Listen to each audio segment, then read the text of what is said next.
Hello, everyone, and welcome to Frontiers of Eberron. I am your GM, Michael St. Gregory, and welcome to another adventure here on To Be Diced Adventures. We have got several fantastic players, all from the town of Wyrmwatch, as they unravel more of the mysteries that show up in their little bit of their little slice of heaven that they call Wyrmwatch in Hope County. A new sheriff has arrived. Some other strange goings on involving lost dragon marks and the mysteries of what is happening to the miners all across the county. This and so much more on today's episode of Frontiers of Eberron. Are you ready to be diced?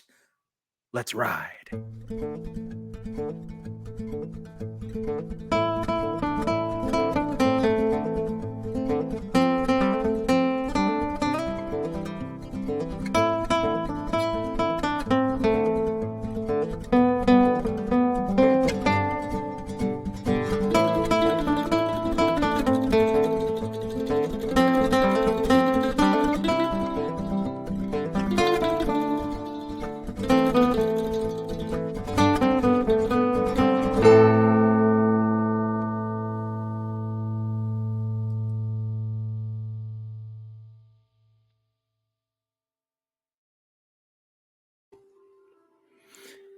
Mirashana, you find yourself having been swept away by a sudden sandstorm. And when it is finally cleared, you're alone. The middle of the desert. Nothing to see as far as civilization goes. This feels unfamiliar. You know the Talenta Plains. You've seen them in your journeys.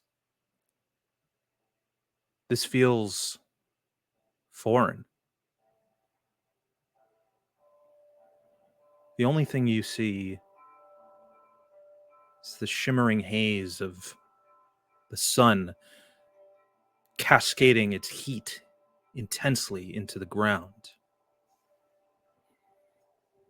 What would you like to do?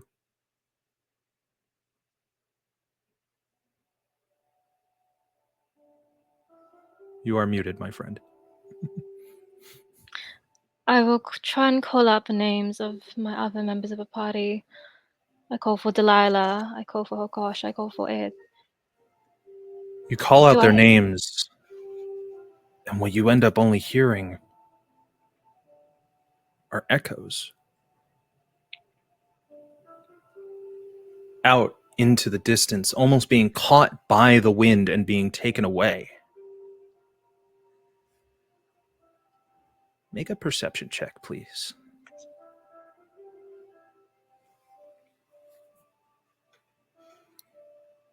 That's a 24. Wow. Okay. Here we go, starting off strong. You take a look around, and again, this foreign desert feels empty, feels vast, feels almost endless until you turn around once more to a point that you thought you had already looked, and there you see a solitary figure dressed in desert garb, nomadic almost, covering their head, protecting themselves from the sun, walking stick in hand, just kind of tracing figures into the sand, sitting at the bottom of a dune on a blanket. Very casual. Sunburnt skin, scraggly beard, wild hair. But features you do recognize that you would see in yourself as a Kalishtar.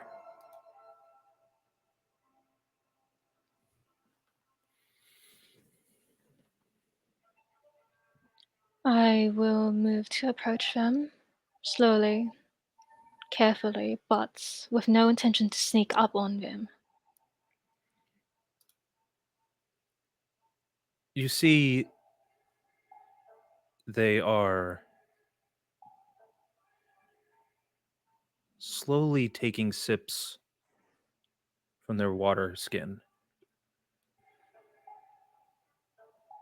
Takes a little bit onto his fingers and just sprinkles it over his sandals onto his feet to cool them off, it seems. Sees you in a raspy voice, not as if dry, but more of age and wisdom of sorts. Do you care for something? Answers, I suppose. I was elsewhere, not here. Answers can be a lot more replenishing than perhaps some water, but, well, quite a storm, huh? Quite. Though Seems to it's come out of Scorpions. nowhere. As did you, I would say. Oh, I've been around, Mirashana. I've been around. You know my name. Oh, I know a lot of Kalishtar's names. Almost all of them. May I ask yours? Yes, you may. My name is Mulad. Lord. And I am here walking the path of light.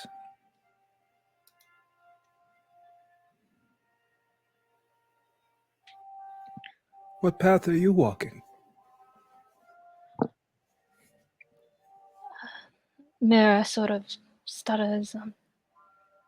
The path of light was taught to me, but the light of a sacred flame of a silver flame was found to be more acceptable in this realm. They share values to a point. You know that our path is open to everyone, not just our own kind.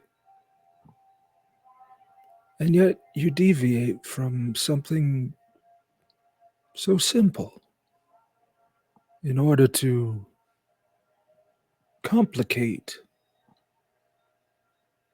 your own identity. I find that strange.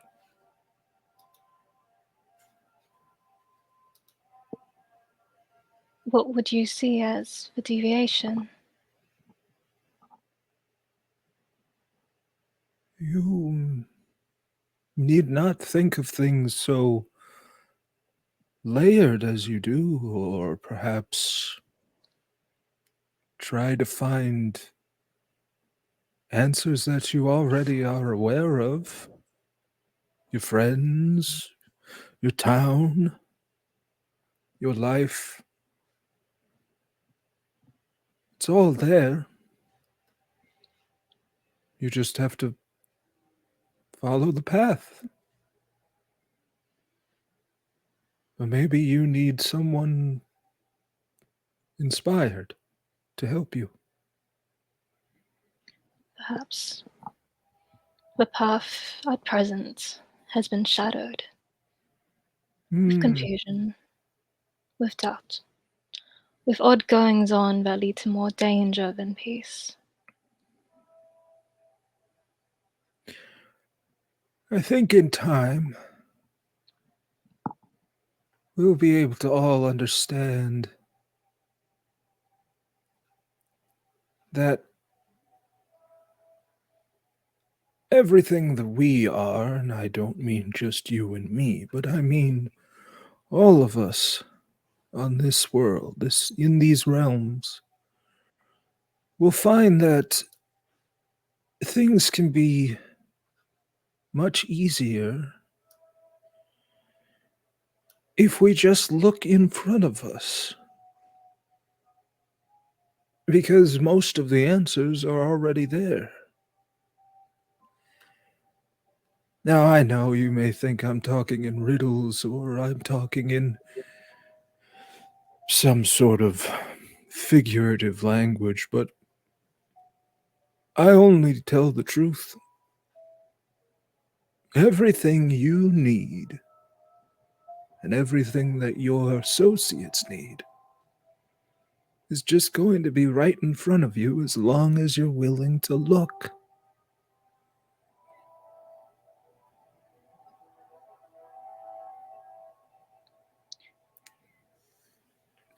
You see how the sand kind of diverts in two ways. Aye. And he points at essentially the way that these kind of sand dunes split off almost into their own kind of like infinite mountain ranges of sand, one to the left and then one to the right.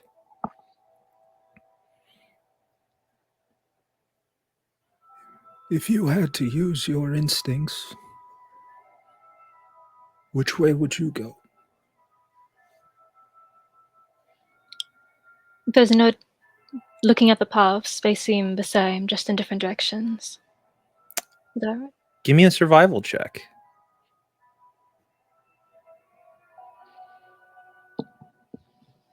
21. Something within you sees the way that the direction of the sun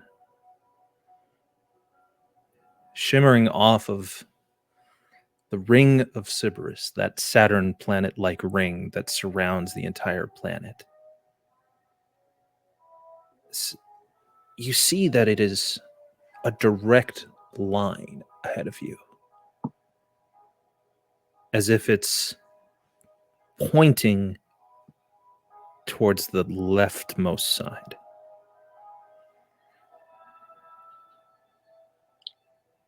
I turned towards the left, and curiously, I was instinctively feeling left before I chanced to look to see if there was any difference. You trusted your instincts because you looked at what was in front of you. You know that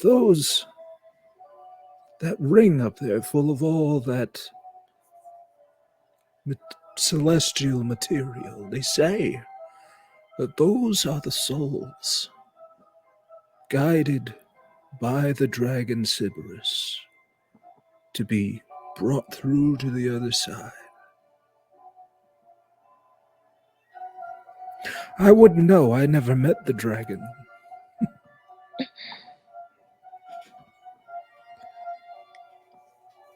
What do you believe in?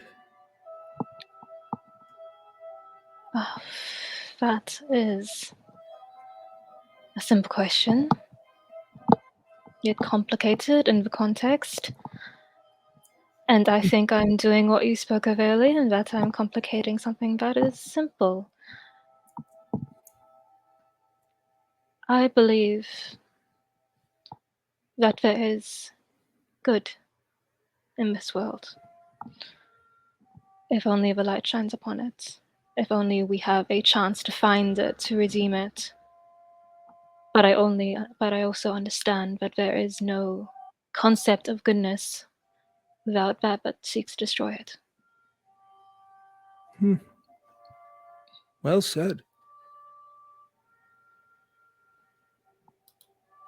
Do you know where our kind come from? Not beyond the stories that we were told. I was told we were once vessels, hosts to a fallen race. It's true. No one quite knows. But maybe it's because none of us are looking in the right direction. Why don't you go ahead? I'll follow not too far behind. I will continue forwards towards the left path, listening for footsteps behind me, if there are any at all. Give me a perception check.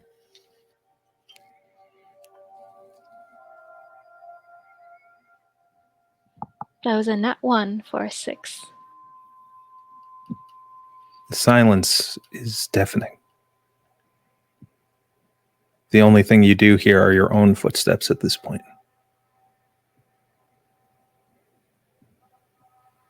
I dare to chance a look over my shoulder. Empty lands filled with sand. But what you do see is the kicking up of another dust storm. It's heading your way fast.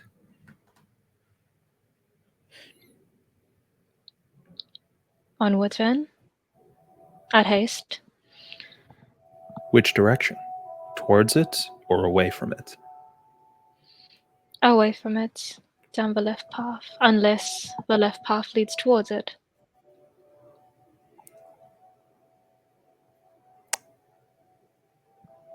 This is going to be an interesting check because rarely do I ask for someone to give an insight check on themselves. But I would like you to do that. Sure. As you kind of question your own judgment. So I rolled the wrong thing. But that would have been a 7. Oh, it's the same roll anyways.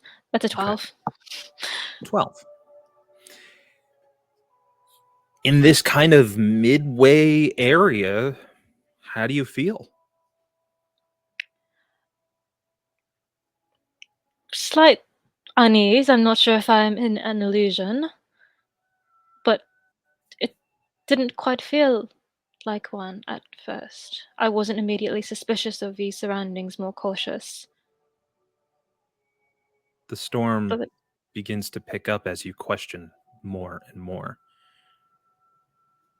And in your confusion, before you can think about realizing, you realize you are surrounded now by sand swirling around you. It's not getting in your eyes, and it's almost making like this own vacuum just around you, but the wind picks up and everything is just flowing. You're grounded somehow, but you are surrounded by it all, and then eventually it just dissipates. Your eyes and vision go black.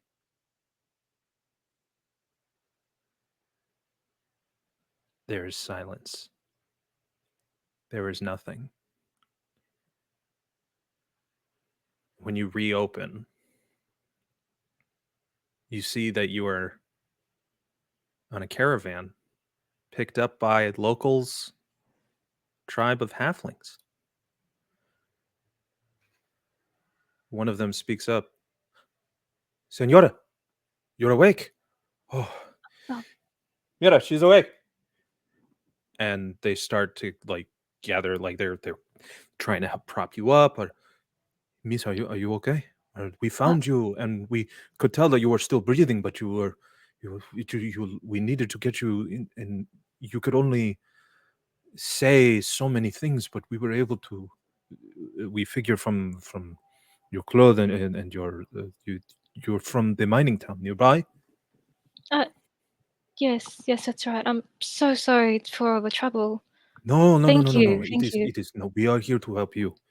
Now that you are awake, we don't have to drop you to some cleric who we don't know. Where can we take you? Just into town is fine. I can make my own way, or even just on the outskirts. I don't want to deviate you from your own journey too much. No. We are here to help. Please, we beg. We want to help. We are coming up. Wyrmwatch. That's the town. Very good. Very. He hands you a water skin. You find that you have basically like your personal belongings still on you, and that they kind of gathered up what they found to put with you as well.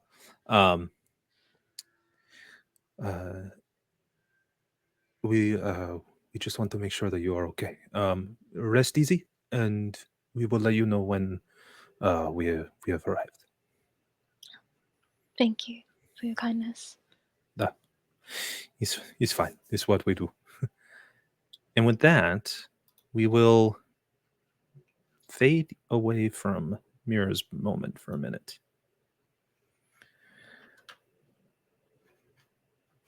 And bring back a face we haven't heard from in a bit. Hokash. Hello. I would like for you to give me a perception check. I can do that.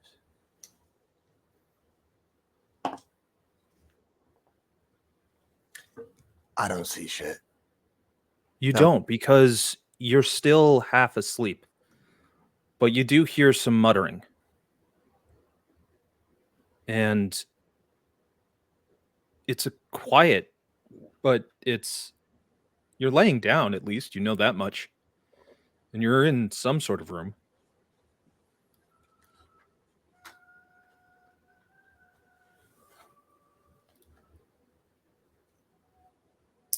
What do you do? Can I? I'm gonna try to move my arms. You try, and then you realize they are strapped to whatever it is you're laying on.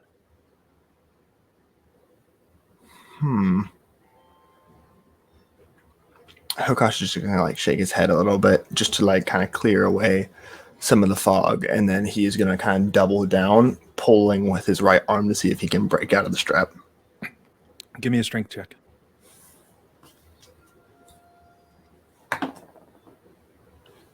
There it is, 21. You loosen and you realize, okay, so they're definitely not meant to restrain it with discomfort because they're like fur lined inside, but leather bound. And you're able to pull yourself out because you don't quite break them, but you are able to push them out and you get, you're free of the bonds at this point. With you being now a bit more like woken up, you do see that you are in a facility of some sort, and it looks like it could be the local house branch of the clerics guild, but it feels a bit more advanced. It's hard to say. It's dark in there. There are no ever bright lanterns on. There's nothing other than like the wooden table that you're on and the kind of like sterile atmosphere of this particular room. But it is only closed off by a curtain, which you do see silhouettes of people walking on the outside. And it does seem like there is one person, a tallish figure, a bit broad, standing on the outside of the curtain, just kind of seemingly standing at post. But the murmuring you can hear of the outside voices just seem to a lot of discussion back and forth. Just passing notes. You see a lot of like clipboards and things kind of handed to others. So Hokash has dark vision. Would I be able to? Yeah, you can make out that it's a bit clear. Like you take a second to concentrate, and then you kind of focus your eyes, and you realize, oh, shoot. Give me a history check. I can do that. To kind of jog your memory. Gotta love jogging the memory. That would be a 15 plus 3, so an 18. Cool. Oh, this feels like some sort of... I've been in a place like this before, is what's in your head. You have no idea how you got there. And you're having a hard time remembering what the last thing that happened before all of this. He is going to look to see if there's any way out other than that curtain. There is a window behind you. Not barred. Just a glass sliding window. Might be locked. You don't know yet. He's going to try it. Are you doing this quietly, or are you just going to try and just get out? He's just going to get out. Okay. He's not really thinking right now. Okay. So as you're moving, you're getting off the bed, the table, as it were, kind of like a gurney of sorts, and you are able to, you find that there is kind of like a shelf that, if you climbed up, would lead to be able to get to the window. And as you're getting on there, you just kind of hear a voice from the other side. Hey! I'm gonna ask you to get down from there, please. You turn around and you see there is a half-orc individual who's kind of dressed in like a casual security officer type garb of leather armor, but it does have the logo of the facility that you would know as the Institute here. My friend? Yeah, he's awake. Yeah. All right, come on. Get the resident cleric. Okay. He's just going to like start rubbing his hands together, and almost like a static electricity starts forming. Whoa. And you see he puts his hands up. I'm not armed. I don't have anything. I'm not here to hurt you. All right. We were helping you. We found you. You were passed out. And He's just going to stare at him. Listen, I'm just here to guard, to make sure. I'm just doing what they told me, all right? Where did they find me? And he's still rubbing his hands back and forth. And he thinks to like hand you something, but then he just motions over. There's a clipboard right at the foot. It's got notes on it. Take it, read it. You see a halfling, female presenting halfling comes over. She's garbed in cleric vestments of sorts, but kind of like almost as if she looks like it's almost like more technical, a uniform type of it. And you just hear her voice. Oh dear. All right. Yeah, no, I heard you. Take a look at the chat. We're not here to hurt you. All right. We were taking care of you. He's going to grab the chart and look at it while like kind of putting it so he can read it while looking at them. They're keeping their distance. Nobody seems to be calling anybody. And there is on it, you just see subject 312 as name. And you kind of like not sure, but as you're reading it, you realize you're wearing like a woven like kind of like parchment, but it's a wristband and it has like your identification on it. They just say subject 213. And found in Talenta Plains by excursion team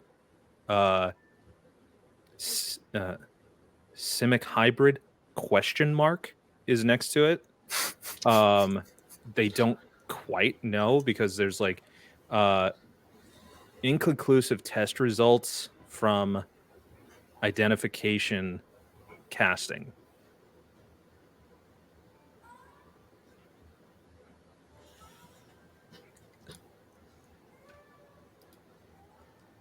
Why did you run all of these tests on me? And the halfling woman, she says, I just, first of all, my name is Brianna Hallgrove. I am a cleric here for the Institute. You are in Wyrmwatch.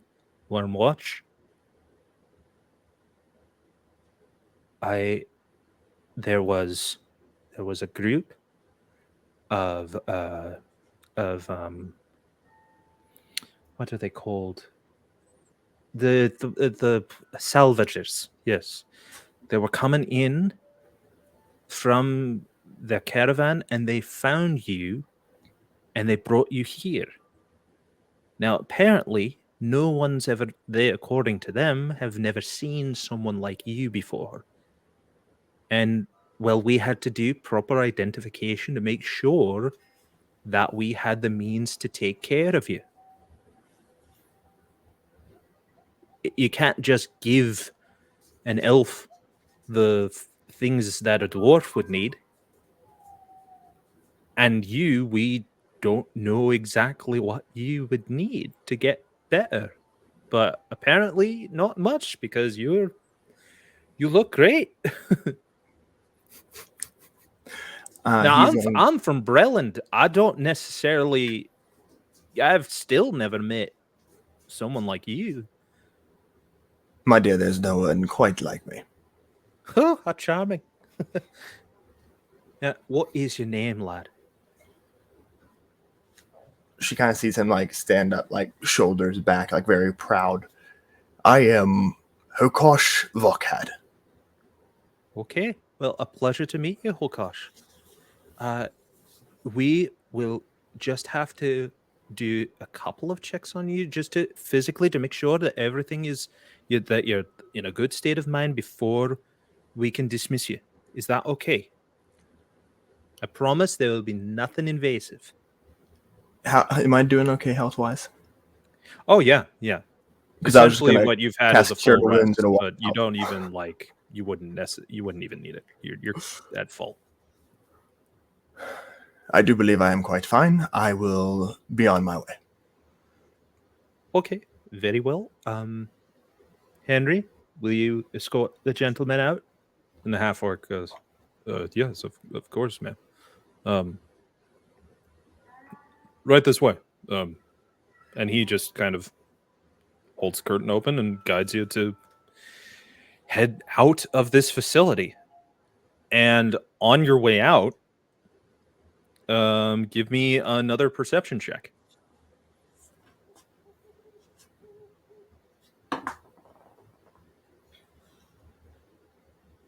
There it is. Straight up 19. Okay. What you do pass is someone you've met before, being spoken to by seemingly someone important in the Institute, as you see Silas speaking with the director. Silas, cutting over to you in this moment, you are speaking with Clinton Hiltwick at this moment. It is the day after you have discovered this aberrant dragon mark now along the length of your arm from shoulder to wrist. And he is just wrapping up the conversation, letting you know that they're going to look into everything they can. Son, you took a hell of a spill, but your head's okay. Your faculties are all there. You're still as sharp as a tack as far as I'm concerned. And you're healthy as a horse. So just keep an eye on that. And we'll figure out what's going on. And Silas, you can see just over the shoulder, you see Hokosh. Someone you haven't seen in a bit, but he does notice you. Eye contact. Yeah, kind of like that eye contact moment, just kind of like gives a little head tilt, like just like stops. And just kind of absolutely see Clinton look at like... I actually have somebody I need to talk to, and he's just gonna like walk in that room. Yeah, I gotta go over here and figure out what's possible. I don't know. We'll talk. Okay. You know where I live. Yeah, we'll talk. And he just, as you're walking away from him, like, oh, that'll be damned. Right. And you two find a room to converse in. It's an empty, like holding room. Slow Baywatch run up.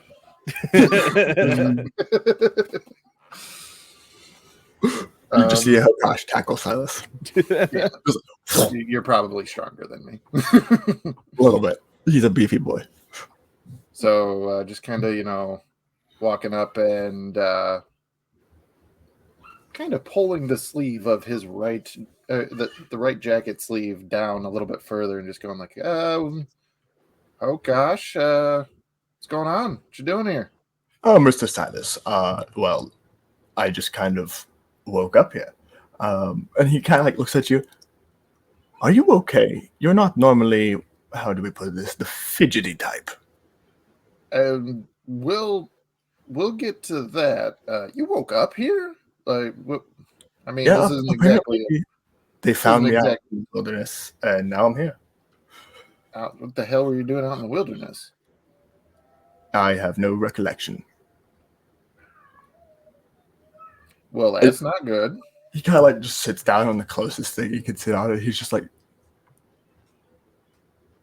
I mean, what? The last thing we did, we took the train, we saved Vizier's daughter, then we came back, and I don't really remember anything after that. I mean, nothing at all. I mean, that was.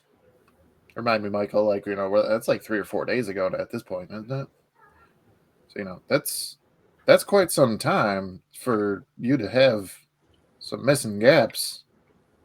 I agree. Were you out there with Pombo? No, I haven't seen him in quite a few days, actually. Well, I would imagine you've been sleeping for 3 days. Shit. Michael, can I say that I took the paper out of the clipboard? Yeah, I don't think they would object to it. He's just gonna hand Silas the paper and just like kind of point at the wristband. I'll look it over. Is there? I mean, I'm no doctor, but anything kind of stick out to me? No, other than that, they referred to him by a subject name, and they gave him a number.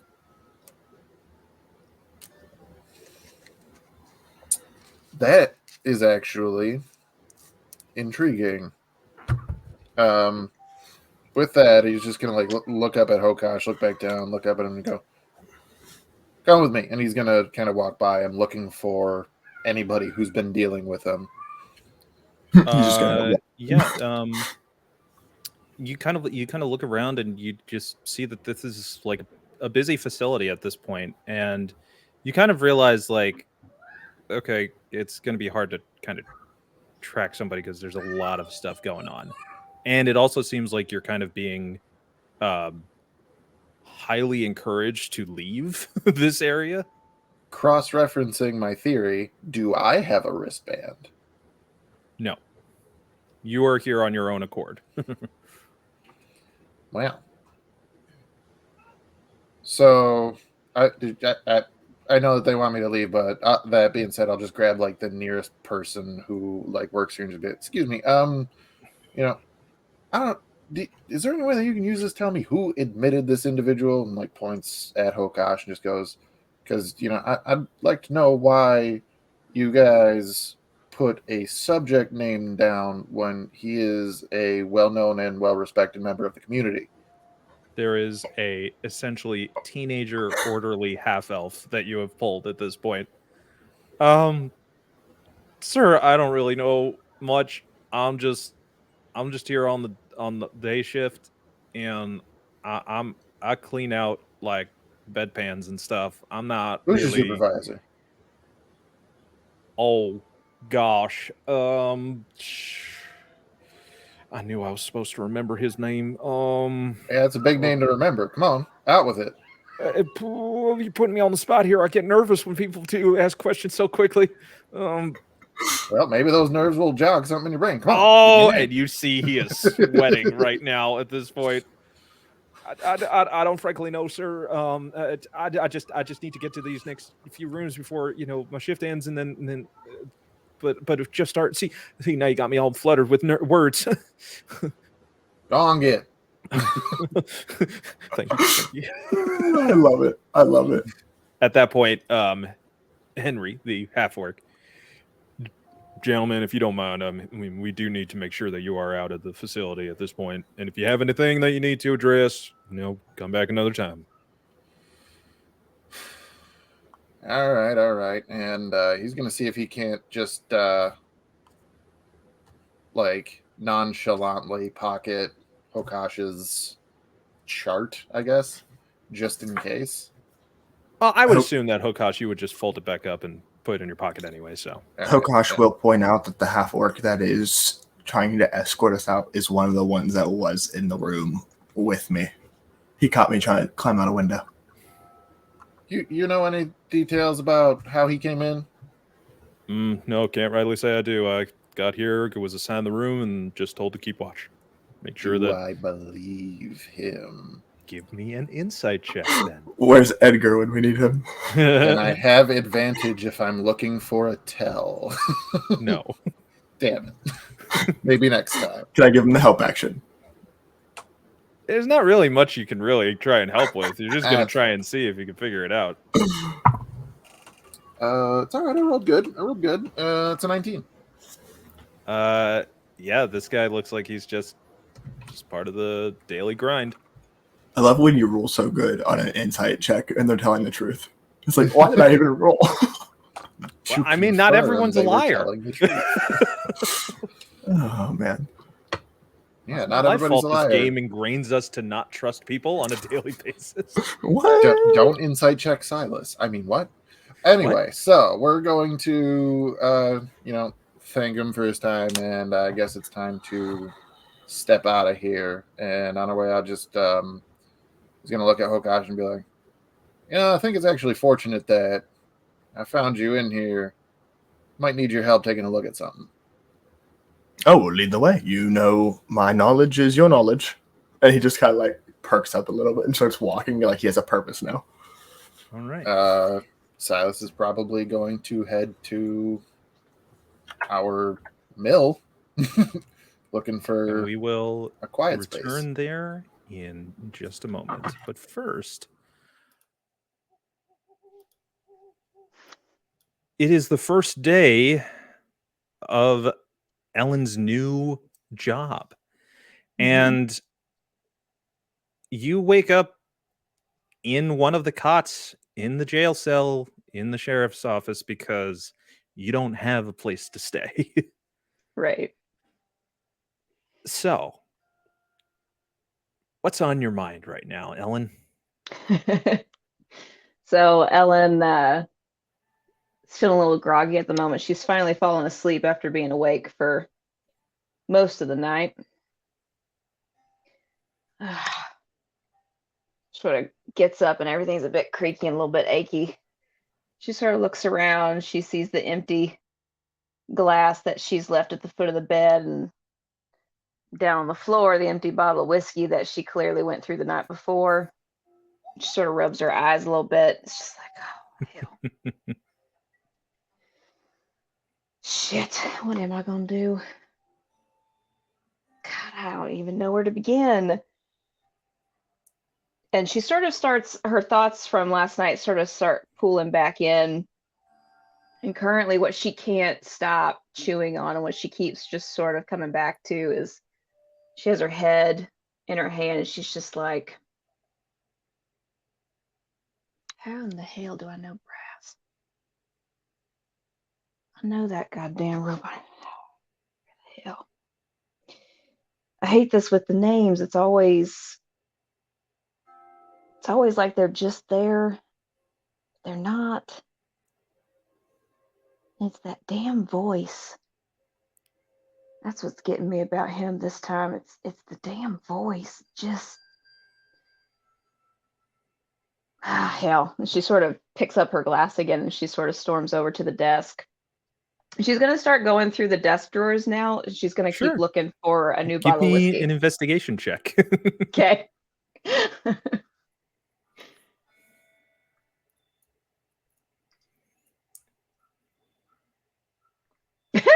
That would be a 4, sir. 4. Well, you certainly don't find whiskey. But as you go through a bunch of drawers, you do get to one box that's in kind of like the bottom drawer. It's a bit, the drawer was jammed a bit, but you're able to pull it open after a few good yanks from it. And there's a wooden box inside. And there's no lock on it, but it did have a latch on it for there Mhm. to be a lock. And you just see that it has the Hope County Marshal logo like burnt into it in the wood engraving. Yeah. Okay. Ellen will take that out of the drawer, look at it. Well, it looks like it's probably important. She'll set it on the desk. And she said, because you said it's not locked, right? So she can just flip Nope. this open. Okay. Mhm. So she's just going to flip it open and see what's inside. You see inside there is plastered in like kind of permanently almost there's no lamination, but what would be the equivalent of a note on the inside of parchment, which is just a writ of notice that these are the official deputizing badges for the sheriff's department here in Wyrmwatch of Hope County, with a lines that's saying like all who have been who are adorning these badges will have the power invested upon them to be deputized, and so on and so forth. Because you're opening and you're taking a look at it, you do notice that these are not typical just tin stars. Very much like the one that was given to you, it is a circle with a star in it, but the interior is kind of like inlaid with the metallic stone alloy type of material that is used for runes, and more specifically for sending stones. And you take a look at that and you just see like, oh, well, that's fancy. And there are 10 of these inside this box. Well, I'll be damned. Hadn't paid attention to that. Interesting. Why the hell are all of them in here? Give me another investigation check Okay. as you poke around that box. That's a 10 that time. Okay. It takes a little bit of fudging around, but eventually you feel that there is something underneath, like that the panel that's holding, like the tray that's holding these, there might be something underneath that panel. Okay. As she kind of notices this, she's sort of looking at the box and paying close, and she's like, well, that's also a little bit funny. Do I have anything, does Brass have anything on his old desk that I can use to pry it open? Oh Like, yeah, there's like a penknife if you needed it. Okay. Looks like it was I never used and probably a gift. Okay. Then I want to take that and I want to sort of take it and try to like pry this Cool. this panel out. You do, and on the opposite side, you see the logo of House Deneth, the coat of arms, which is an iron fist that is holding this double-sided dagger on the top, with in the center of it a lion's head, a ram's head, and a dragon's head. This is the symbol of essentially the dragon marked house, whose members are mercenaries, bodyguards, but more recently they are the assigned or hired marshals of counties to watch over most of Corvair's populated nations in the continent. Kabara being now kind of on this 3 years into a new frontier, with towns popping up in different areas by the Endworld Mountains, including this one. There's a bit of lawlessness, and they haven't really touched this area. And it kind of is reflected in that, because you see that this box feels like it was never really, it was Mhm. opened once, and then Mhm. Like all of the just- pins are in it, right? You said there was like Yeah. 10. Yeah. just sat there. Okay. So Underneath it, though, what you find is you pull the panel up, and you can see, like, emblazoned, there's the symbol where the badges are, and you put it out. Underneath, though, is just this folded up piece of paper. oh, Looks pretty old. okay. Okay. So some moments as she's sort of been poking around this box, and she's taken in that all 10 pieces are still in the box, which she thinks is odd. And she's also had this moment though where she's sort of frozen on the house symbol as she sees it. Give me a wisdom check. Ooh. Making me roll for all the stuff. I Well, you're doing a lot of mind things. like it. A longing, That- reflective look at something is going to stir up some memories, possibly. That is a 7. You stare at the symbol, and you know it just by name because of just being knowledgeable of the last 3 years of hearing about this house, picking up what you can. Why that one in particular stuck with you the most? No idea. But you clung to it, and you attached a lot of inklings and guesses behind it. But other than that, you don't quite know why you're so fixated at the moment on it.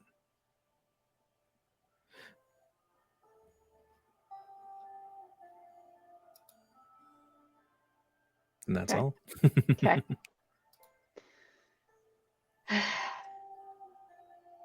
All right. Well, I take the note and I'm just going to start. I'm going to kind of carefully pick up this old note, and I'm going to give it an open and see what it's got inside. What you see written on it seems to be a personal handwritten letter. Okay. And the letter says, "To whomever takes this job next.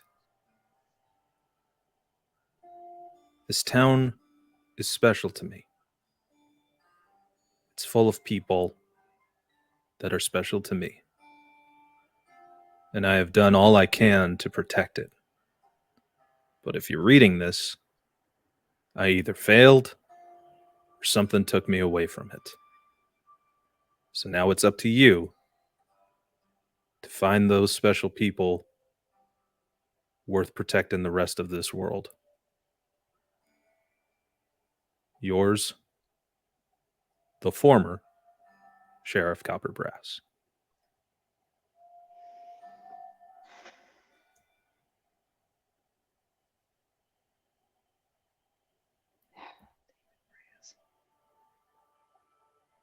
How can she tell? Because you said the note looks old. Mm-hmm. So it's just something that he has written sort of preemptively. Yeah, you kind of guess by In the prep language for- that since it was not It's a addressed to bit- anyone specifically, Maybe a bit generic to whoever he would have passed feels it down like this to. was meant to be handed to the next in line. Okay. Okay.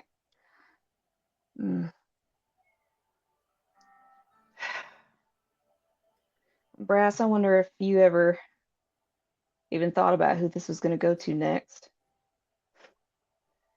I sure as hell wonder if you ever thought it was going to be me. And she just sort of starts putting everything back in the box and she closes it up. There is a knock at the door. Come in.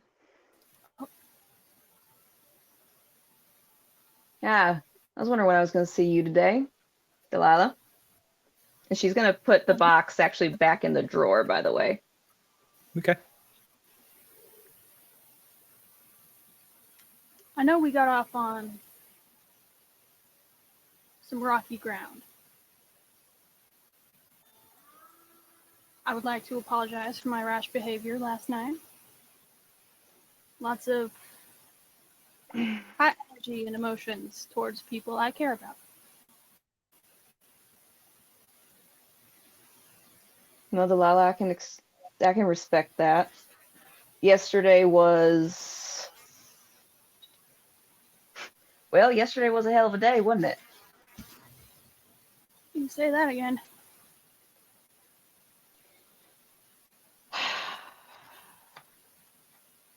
I don't feel prepared for this at all, but I tell you what, start over. Try to start off on the right foot. What I can promise you, Delilah, is that I will indeed do my best to take care of what Brass has left to me.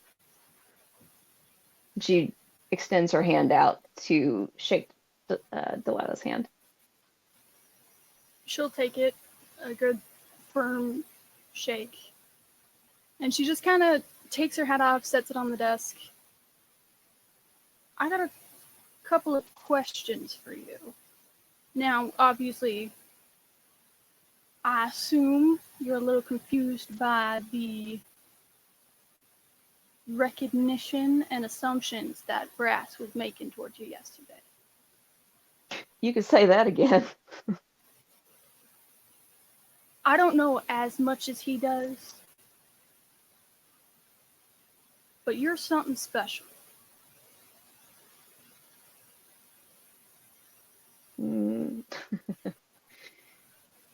Tyler, what the hell do you mean by that?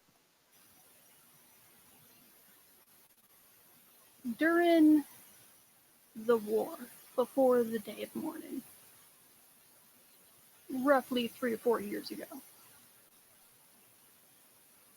I've been around for a lot longer than most folks think I have. But I was there that day. I've seen things people have never seen and could never imagine. Now, you were something else back then. They called you the Marshal. Oh, hang on. Slow down. You're talking about that day? The day with that God's awful light? You're talking about you were there that day? Oh, I've been many places, but yes, I was in fact there that day. You see sort of like this shift in Ellen's eyes, and she just leans in on her desk.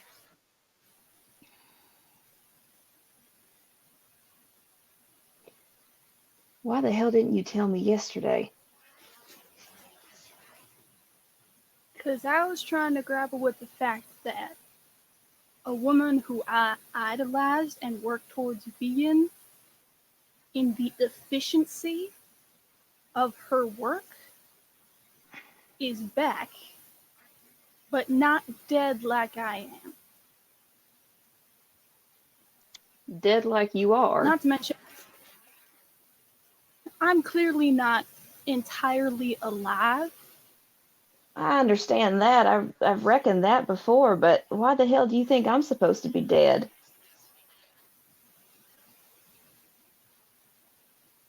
After what happened that day, no one other than the dragons and the Warforged, who don't need to breathe or anything like that, made it out of that alive. I sure didn't.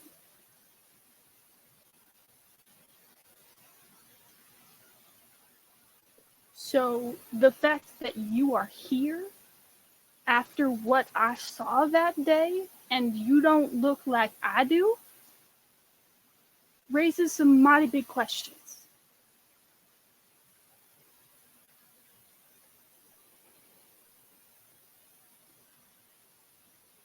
Shit. With that, Ellen actually can't sit still anymore. She's going to stand up, and she's just going to kind of pace back and forth on the other side of the desk, the length of the room, and just sort of put her hands on her hips and she keeps looking down at the floor, and she's taking these long circles.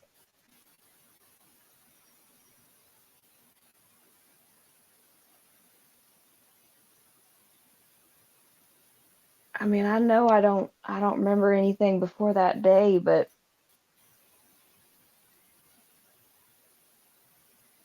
there's a lot about that day that I don't remember, and a lot I still wish I couldn't sometimes.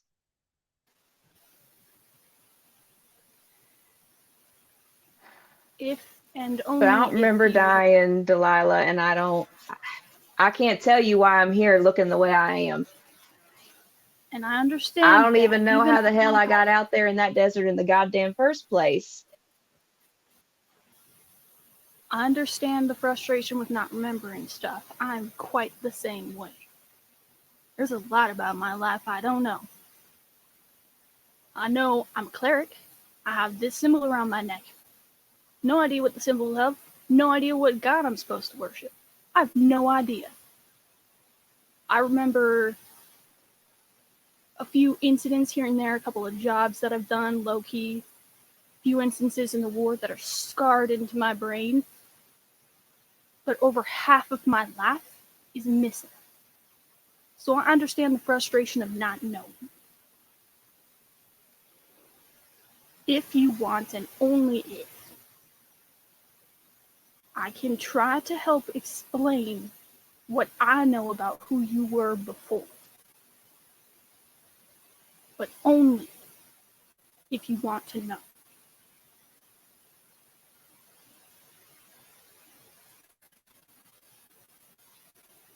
All right.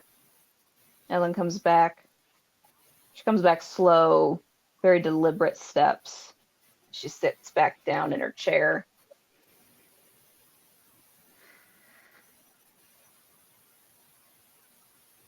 I'm sorry you don't remember stuff about your life, too. I know all too well what that burden is like. Let me tell you what, it ain't been no damn picnic.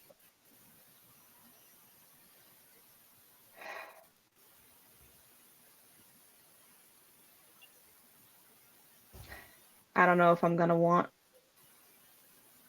to know everything you say next, but I reckon I gotta know. Who the hell do you think I am? I don't know There if is you another knock at the door. Oh shit. Okay. Knew he was Cool. gonna interrupt that. I knew it. I mean, of course. Why Of wouldn't course. you? Of course. And meekly stepping through is Brother Mason. Hello? Hello? Is anyone? Oh, Howdy. How's it going? hi. Hello, ma'am. Delilah, is this a new member of the watch? I apologize. Brother Mason. Bit of Brother Ellen. the Mason. designated overseer of this humble little town of ours. Brother Mason, this is not simply another member of the watch. This is the new sheriff. Oh. Oh. Oh. You can see that the process of how that kind of would have had to happen in three O's, just like, well, then this is fortuitous, this meeting. Well, it's a pleasure. Well, I'm sorry, I don't think I caught your name. It's Ellen as she sort of stands up. She tries to stand up nice and straight, and she's got her thumbs in her belt. She's kind of looking Mason up and down. He Name's is Ellen. he is bookish, for the most part. A bit wiry, He's got very like thin, long features to his face, and he's a bit lanky. He's tall. He's about like 6'1". Dark, curlyish hair that it just just from humidity from this town, and just adorned in the black vestments, not unlike a priest would be, casually, very, very much like Preacher from the same name series, and is just he's very shy, it seems at first, but he's just trying to be polite. At least that's the vibe you're catching. Well, being that it is a wonderful day of the sun, soul, we actually decided uh, the to have an outdoor session for congregation early this morning. You may not have been available, and I apologize. You were, I'm sure you were settling in, and I didn't want to interrupt anything, but I just wanted to check in with Mr. Brass, but apparently that's no longer the person I'm going to be speaking with. You are very aware he is dead, correct? And he like shudders in his like goofiness of just right. It's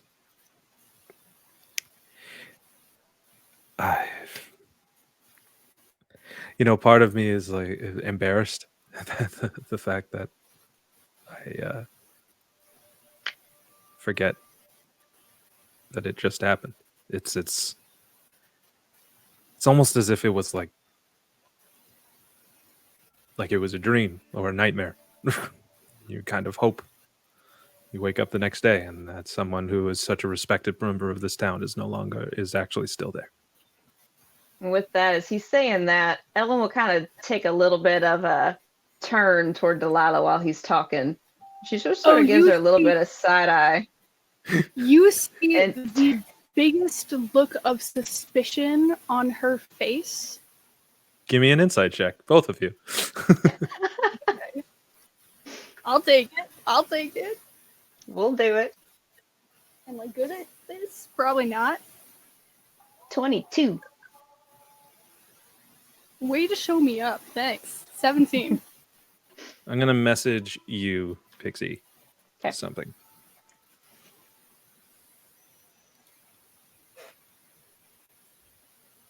I don't trust this motherfucker. I don't trust him. He's been on my list since he got here. Delilah, he's on my list.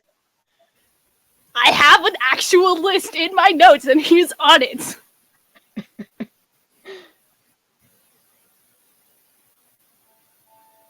And as he kind of catches himself, it's like, what I meant to say is I was hoping to speak to the new sheriff. I just didn't expect it to be so soon, and part of me was still hoping that it was going to end up being someone who's familiar. No offense, of course, Miss Ellen. Oh, none taken, Brother Mason. I'm sure loss is hard for all of us. I didn't know Brass for very long, but he and I would say, were cut from the same cloth, as it were. And Delilah here has graciously offered to give me a tour around town, and I'm sure I'll become mighty familiar with it if you just give me a little time. Oh, absolutely. And of course, the church doors are always open. I'm sure they are, Preacher. Delilah, how's about we get on our tour? Mason, it was a pleasure to meet you, but seeing as how it's my first Pleasure's day, I mine. reckon I shouldn't be any later than I already am. I You completely got your understand. horse out front, right? What'd you say? You got your horse out front, right? Always. Let's go for a little ride. And with that, as you ride off, we are going to head over to a very familiar tavern, of one that we have all become acquainted with, the Trenchfoot Tavern, where a certain Harangon is once again sitting at the table, dealing out cards.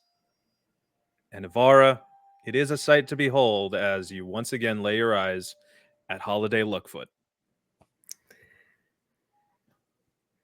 Well, Ivara, upon seeing this familiar face, she does Lookfoot have a drink in front of him? Not currently, no. Not currently. Has he ordered anything at the bar before?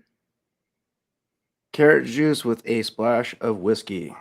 Carrot juice with a splash of whiskey. Okay, so Ivara would remember that because when it comes to anyone walking in, especially if they're a repeat face of any sort, she usually tries to remember their drink.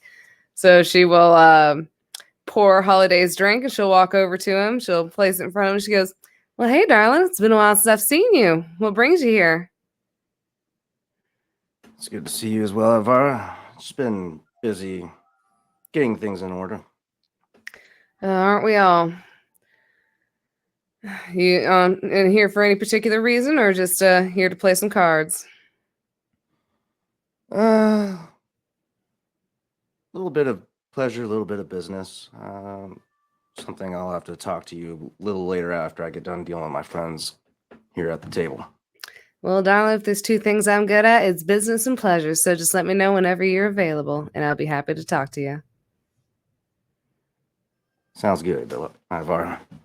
With that, she's gonna go back over and she's kind of gonna ask some of her girls to take care of the bar for a little bit, and she's going to go into the back and she's going to investigate the letter that she had swiped from the individual, the other campaign or the last session.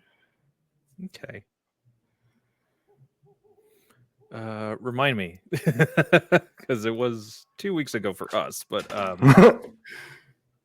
trying to remember. What did I have you swipe? This was from where? This was from when we were trying to see any strangers coming in. Right. Yes, and I like kind of the mastered of the house him as I was like wiping down his shirt. I swiped a envelope from his jacket pockets. Okay. Sure. As you take some time, you open up the note, and it basically looks like kind of a to-do list of instructions of things that this individual wanted to accomplish while in town. One of which was speak to the Making Limited Mining Company, the one that is currently run and owned by Eleanor Vitae. The other was to, as you see, a combination of business/pleasure at Trenchfoot Tavern. And also the third one was speak to contact at the fort. All right, and by fort, do I by know the fort? You would let know that could probably mean the fort in town. Give me just a moment. All right. I'm just gonna pull up our map, our own map of sorts, as it has a guide. Yeah, that would be Fort Liberty, which is somewhat it's just to the south of the district where your tavern is, in the market district, and it's closer to the area where the Institute is located, along with the End World Brewery, and on the opposite side of it is where the House Kundra Bank is. It's on the nicer side of town, as it were, but it's kind of the main military barracks and area where a lot of mercenaries for House Therish will be able to get room and board if need be, if they're in town for business. All right. And is there anything else? That's all it has. That's all it has. Okay. Is there anyone in particular that I would know from like the military barracks, like a regular or anything like that? Give me a history check to jog your All memory. right. History. I got one. There's a Plus lot of one. people come and go. Okay. That is a 13. With the 13, I mean, nobody specific comes to mind. Military people do come in and out of the place. It's not an uncommon, clientele. All right. Well, with that, she's going to just kind of look over the letter once more, see if there's anything else in particular, like if there's any, like the type of paper where it came from, if there is any. Nothing out of the ordinary seems to be from this note. Just seems kind of like a personal piece of notebook paper they took out and held it onto themselves. All right. Well, she's going to fold it up and keep it on herself, and she's going to head back out into the tavern and just tend to customers and make sure everyone is happy and mugs are filled.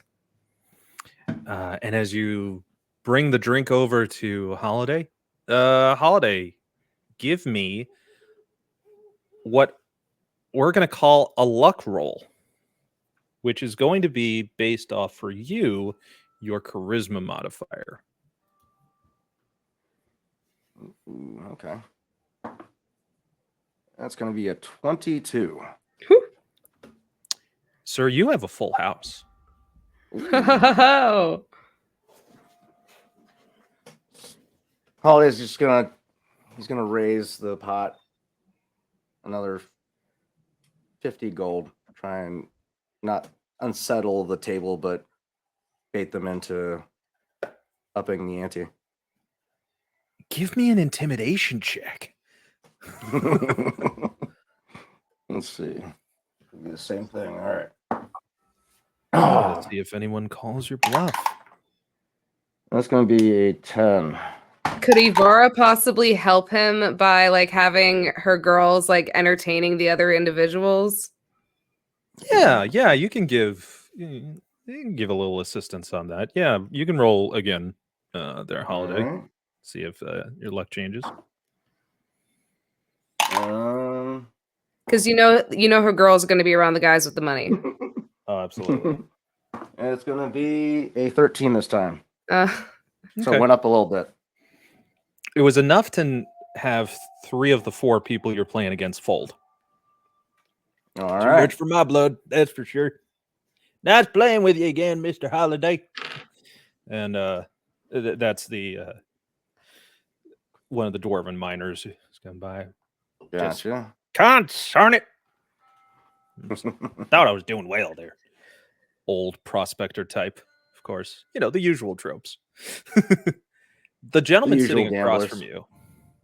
Yeah. The one sitting across from you seems to be not so much a refined type, but they're not lower class, as it were. Hmm. They ain't a farmer, but they ain't a doctor.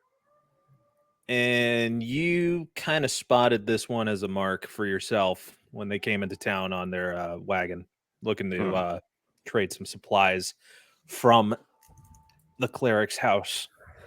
Gotcha. Well, I believe that it is my turn to see that call.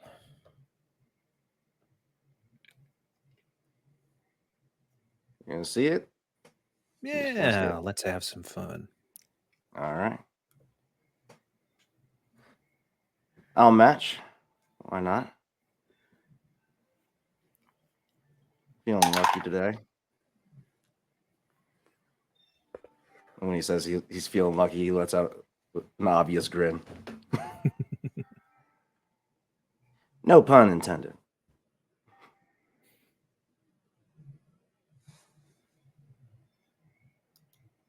I would like you to roll D100 and then add a 0. And that will be how much gold is on the pot right now.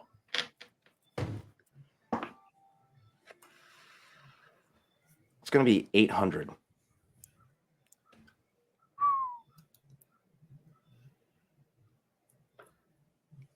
Okay.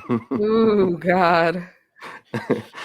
We had some very hefty betters today. Ivara's just going to be watching this all going down because she's just sitting there. She's like, damn, is Holiday about to win 800 fucking jackpot? Give me an insight check right now. Insight. I'm actually good at those. Let's see. It's going to be 14 plus 5, 19. He's bluffing. Ooh. My friend, before we conclude this hand, I'm curious, what are you bringing into town with you? Couldn't help but notice me? your cart. Tinctures, ointments, things to help rejuvenate, make people feel healthy in a matter-of-fact way. Something that is, it sells as good as it does, that I'm not that concerned whether I win or lose. That's how good business has been. So you hold full faith in your product that you peddle. All right. Does I wouldn't Ivara call know it. this individual? No, they're new to town. They're new to Seems town. like They're new to they're town? in for Okay. the day, just passing by. All right.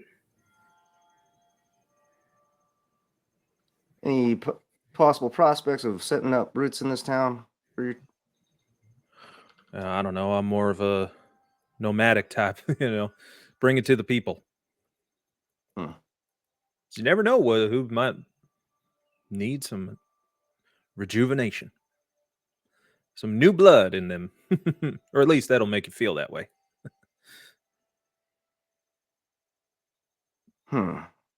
Okay.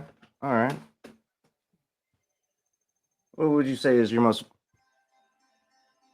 priciest tincture?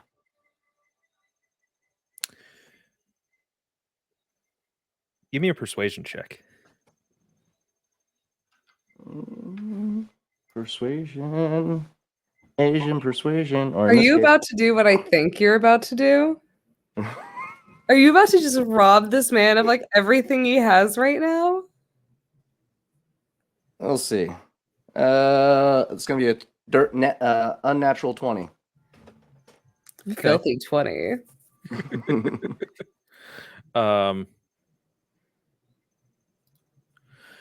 I got something that I like to call bottled breath. It's got I don't want to spoil it, but man, this stuff will just make you feel like you're breathing again for the first time. Fresh, brand new, crisp air.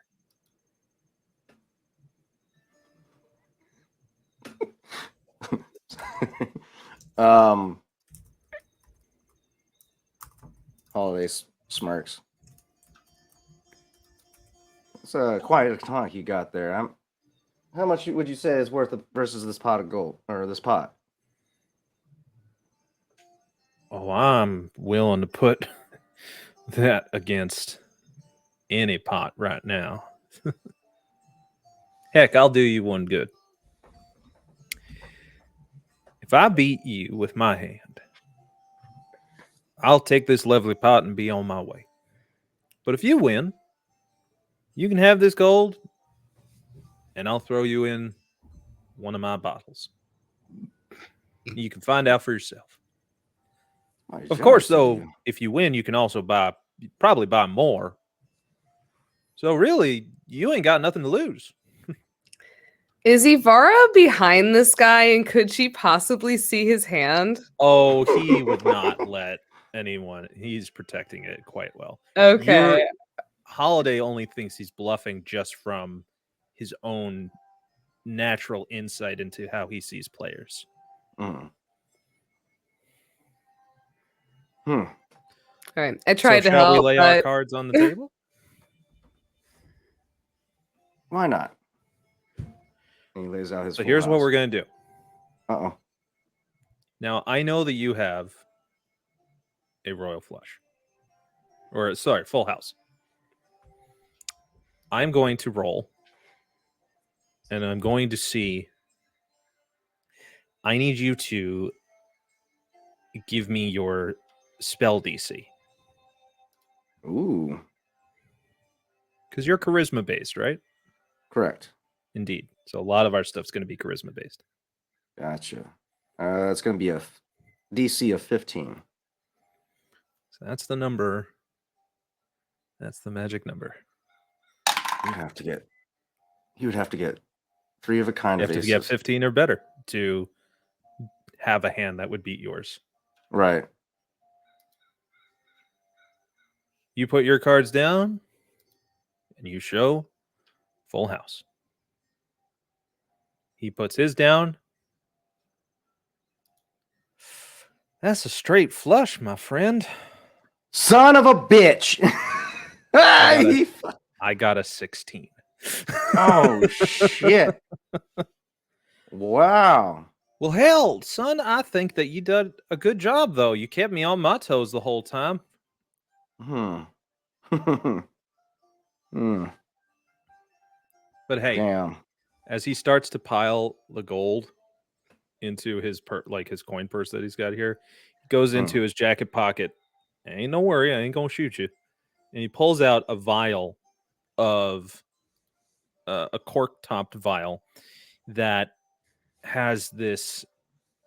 It's a clear liquid, but inside it you see kind of like this, kind of like cyclone naturally forming inside of it.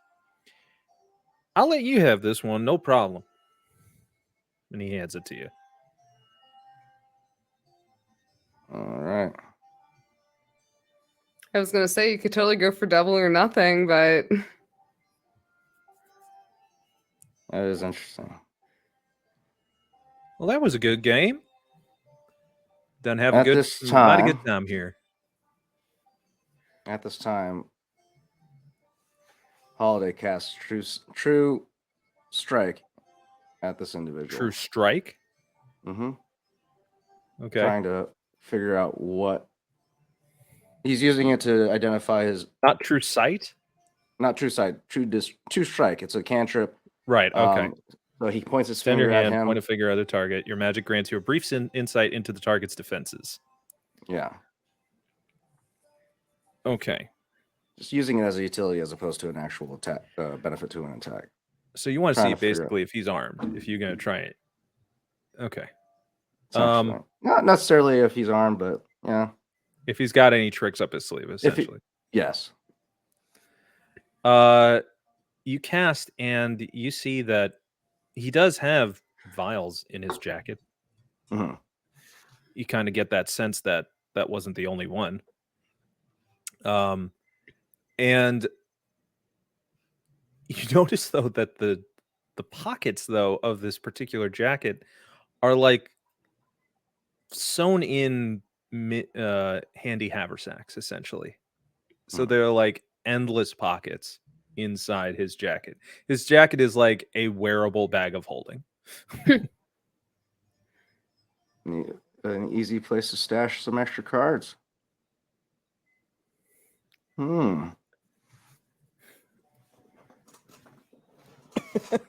Ivara's just sitting there with like popcorn in the background, just like watching all this go down. Just like I think one of the favorite things Ivara loves about owning a tavern and a brothel is that she just sees all the drama. Ivara at this point, a very well-built red-skinned dragonborn male, just kind of steps up next to you. You would know them as Holiday's new hired muscle, essentially, that goes by the Smash. You probably were going to say that. I knew that. It goes by the name of Grimsby. Grimsby has been scouted for their particular intimidating stance and skill set, but everyone else just knew them as the one that worked the lumberyard all the time. But now they roll with Holiday. Miss Avara, Yes, darling. does it look like I've got to step in at all? He's got that eye on him that he usually has. Ivara's gonna look at Holiday and the individual at the table, and then look back at Grimsby and just be like, "Just stay right here with me, hun. I think we got nothing to worry about. And I swear, if he causes any trouble up in my establishment, I'm gonna end it very quickly." I reckon you will. And I know you're here to protect yeah. Holiday, but I'm here to protect my girls and everyone else here in this building. So, and he just nods and watches. And Holiday, this gentleman, is essentially getting up to get ready to leave, and he's pretty much ready to go. And he puts his cards down. Same amount that was in his hand. It's not like there's any sort of trickery that from what you could just easily tell with your own particular passive insight, and what you've already seen as far as defenses with True Strike. Very clever use of that spell, by the way. I'm going to give you a point of inspiration for that. That was really good. Appreciate it. Yeah. And he's just grabs his drink and gets ready to head on out. Before you head out, my friend, how about one last card or hand? Double or nothing. As tempting as that may be, sir, I do believe that I have to get going. There are other towns that need to be rejuvenated, as it were. But heck, if you like what I gave you, next time I'm in town, we can always talk more business. I understand your urgency, but I must insist for another game. Ivara will even step in and just be like, "How about this? If you play another game with him, I'll get the next round on the house for free, you guys."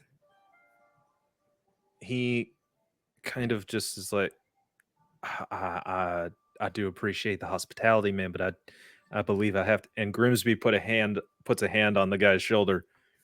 We insist. Why don't you take a seat now, darling? This. And Ivara's just gonna walk over. She's gonna pull out the same chair he sat in, and she's just gonna pat it gently and just be like, "Come on now, Grigsby. Do you mind bringing our guest over here?" One can't hurt. All right. Here we are. And he takes a seat after Grimsby politely escorts him to the chair. That's what I thought. And she's gonna kind of push the chair in and just kind of gently pat the back of the chair before going down. She's gonna just sit in kind of like one of the side chairs and just watch the game go down. Is this how you y'all usually do business around here? Honey, I run my business how I feel like I need to run my business. Yeah, yes, ma'am. Exactly. And Grimsby just goes, "You best be quiet and listen to Mr. Holiday." So what's the game, sir? It's a good question. See, you interrupted my luck, and when I'm feeling lucky, I don't tend to lose. So the fact that you had a winning hand over me this whole time is a little upsetting for me. So I'm thinking we change the game to, was it 3 Dragon Ante? Yeah, 3 Dragon Ante.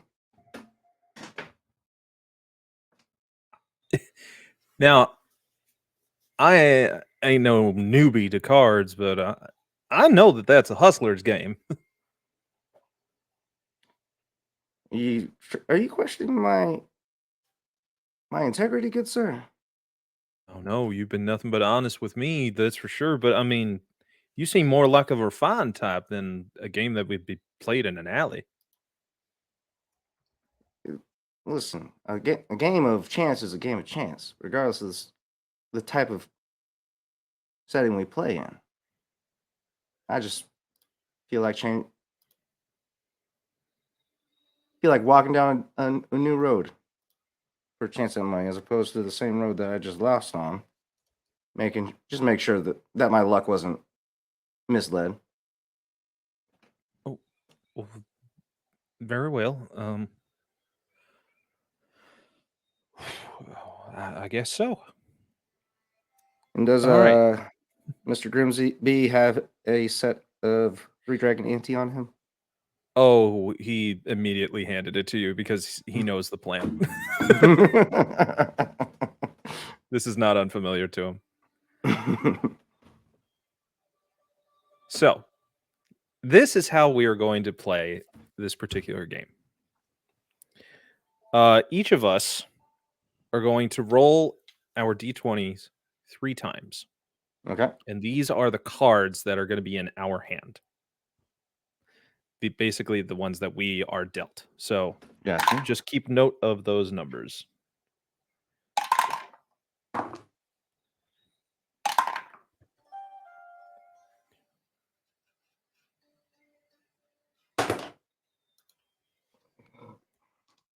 This is how you play 3 Dragon Ante with dice, by the way, folks, for those trying to keep attention. Gotcha. All right, I'm going to take my numbers down here. All right, now, each of us are going to choose one of those cards that we are holding as the ante card. Okay. Highest value determines the amount everyone has to ante for the gambit.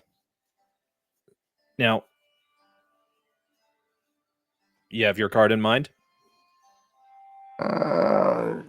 What's... You choose which one you'd want. So here's the thing. We choose our cards, and if you have essentially 3 numbers that are in order, that is what's called a color flight. It occurs when the 3 values form a sequence. Ergo 9, 10, 11, or 4, 5, 6. Strength flight occurs when 3 of the values are the same. Now, I'm playing a modified version of this just so it's for more simplistic. Gotcha. Essentially, you're going to take one card, and you can decide to get rid of 2 and go for another. Gotcha. Or you can get rid of 1 and take another. Okay. All right. What you're trying to do is essentially get a sequence or matches. And whoever has, if either of us have a sequence, and the other doesn't, that person wins. But gotcha. All right. if one doesn't have a sequence and the other has matching cards, that person can win. Okay, cool. I got my plan. Got it. Okay. What would you like to do? Take He's 1, 2, or all 3? He's going to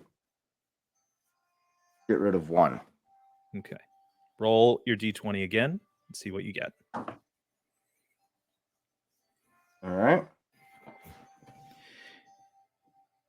This gentleman is also going to put 2 cards down.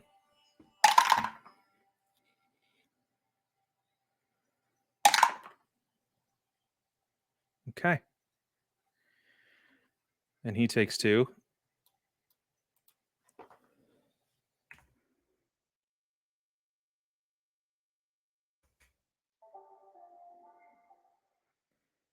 All right. Now, this is the interesting part. This is where you can determine if you're going to bluff. It's kind of like liar's dice now at this point. Gotcha. Yeah. Are you confident in your card selection?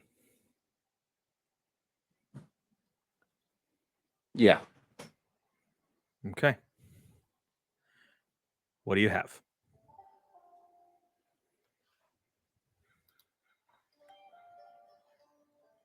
One ace. 1 ace. He puts down a 10, an 11, which is an ace. So. Oh shit. Yeah. Oh, I got that backwards. 11 is an ace. Well, 11 or 1 is ace. Gotcha. Okay, and cool. Then I then did get it right. All right. He puts down a 5. He's got nothing. He sets down the other 2. It's a 3 and a 15. So that would be a jack? Yeah. So basically, since none are in sequence and none match, we got to do it again. Right. He goes, seems to have been a stalemate. I guess we deal one more time. Let's keep going. Oh, you're really pushing this. All right. Ivara, give me a perception check on this individual. Perception check. All right. Give me a moment. Gotta find my stats. There we go. Perception. Oh, okay. That would be a 17 plus 2. So that'll be a 19. As you watch him take the deck for him to deal this time instead of Holiday previously. 1 to himself. 2 to Holiday. 2 to himself. 3rd card to Holiday. 3rd card, and because he failed his sleight of hand check, palmed 4th card. So Ivara catches this. Uh-huh. So upon seeing this, Ivara is going to she's going to stand up and she's going to walk around behind this individual and she's going to place her hand on his shoulder and on the shoulder where he palmed the card. Mm-hmm. And she's just going to squeeze really hard. And she's going to kind of just lean down and whisper in his ear, "Sir, might I suggest we finish this game with your coat off? It's getting a little hot in here, isn't it?" Oh no, I think it's I'm actually no, quite honey, I comfortable in this. insist. I insist. And she No, just starts. it's fine. She just It's starts fine. taking off his jacket. No. You know what? I think that She then grabs both of his shoulders. She slams his back against the chair, goes back, leans back in. And she goes, "I'm taking off your jacket, darling. Now, and be a good guest." Grimsby also helps you and just boom, pulls it off of him while he's wriggling. As worm the on a jacket hook. is stripped from him, she's going to put it over her shoulder. But I would also like to make either a stealth or a sleight of hand check to check his pockets and just steal you don't need anything to I can. because it starts falling out as Grimsby flips the jacket basically inside out. Okay. And all of the extra stuff that was in there is just pouring out. He goes, no, I did not. I ain't put that. No. Ivara just stands up. Her arms are crossed, and she is just looking down at this man. And she goes, "Well, it seems we got a cheater in this establishment. I don't appreciate men who come in here cheating my good customers out of some money. Now, you're going to do what I tell you to do. You take that coin, you put it on the table, and you are going to walk out of here, and you are going to leave that jacket and anything and everything else that you have walked in here with this establishment because you have by far cheated out not only my customer, but probably my girls and everything else in this building." Yes, ma'am. That you understand me? Right idea. Yes. And he now just walk out. Leaves. Ivara is going to take. Yes. Ivara is going to take the jacket, inspect it, see if there's anything else that she finds in there that could be interesting. You find a collective assortment of copper and silver, which will be dealt with at another time. All right. And several vials of basically water. All right, so Ivara's going to take all the gold and all the copper and silver. She's going to hand it off to Holiday. "I guarantee there's just going to be a little bit extra that he owes you, considering the problems he started in my establishment. And go ahead and keep this fancy jacket here. I feel like it might be of use to you, Mr. Peter Cottontail." Rude. Holiday just chuckles. "Yeah, I suppose we probably should get some of the gold that was requisitioned back to the Institute. They might have been scammed out of their gold for some falsities. But for now that this game has been dealt with, I guess we can get straight to business. All right. Grimsby chimes in at this point. Sir, I think that the business you might be talking about be better in your private quarters. Oh, absolutely. And that's when he turns to Ivar. If you would be so kind, if you could meet me back at the lumberyard, I'm going to get the rest of the group together as well. Of course, darling. She's going to turn to Olga, her half-orc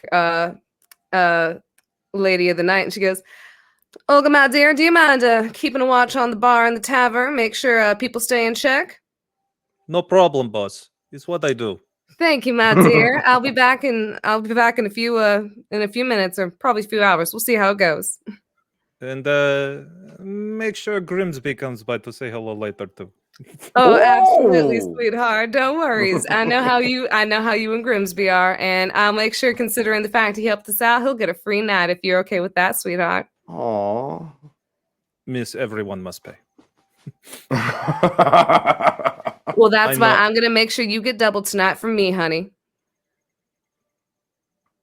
My brain does not want to confuse thoughts, so I'm going to just go about business. And with Sweetheart, that, I'll we just make will- sure the night is paid for, but you get double, and just make sure Grimsby has a good time. Hmm, I love it. I will break him. Oh, I oh, guarantee you yes. will, darling. And with that, she's gonna follow Holiday. There you are. And with that, as our heroes are going to convene to their new headquarters of sorts to talk business, we're going to take a break. And when we come back, Act 2, as it were, of our adventure here. This is the Frontiers of Eberron. We are to be diced, and we will be right back.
And welcome back.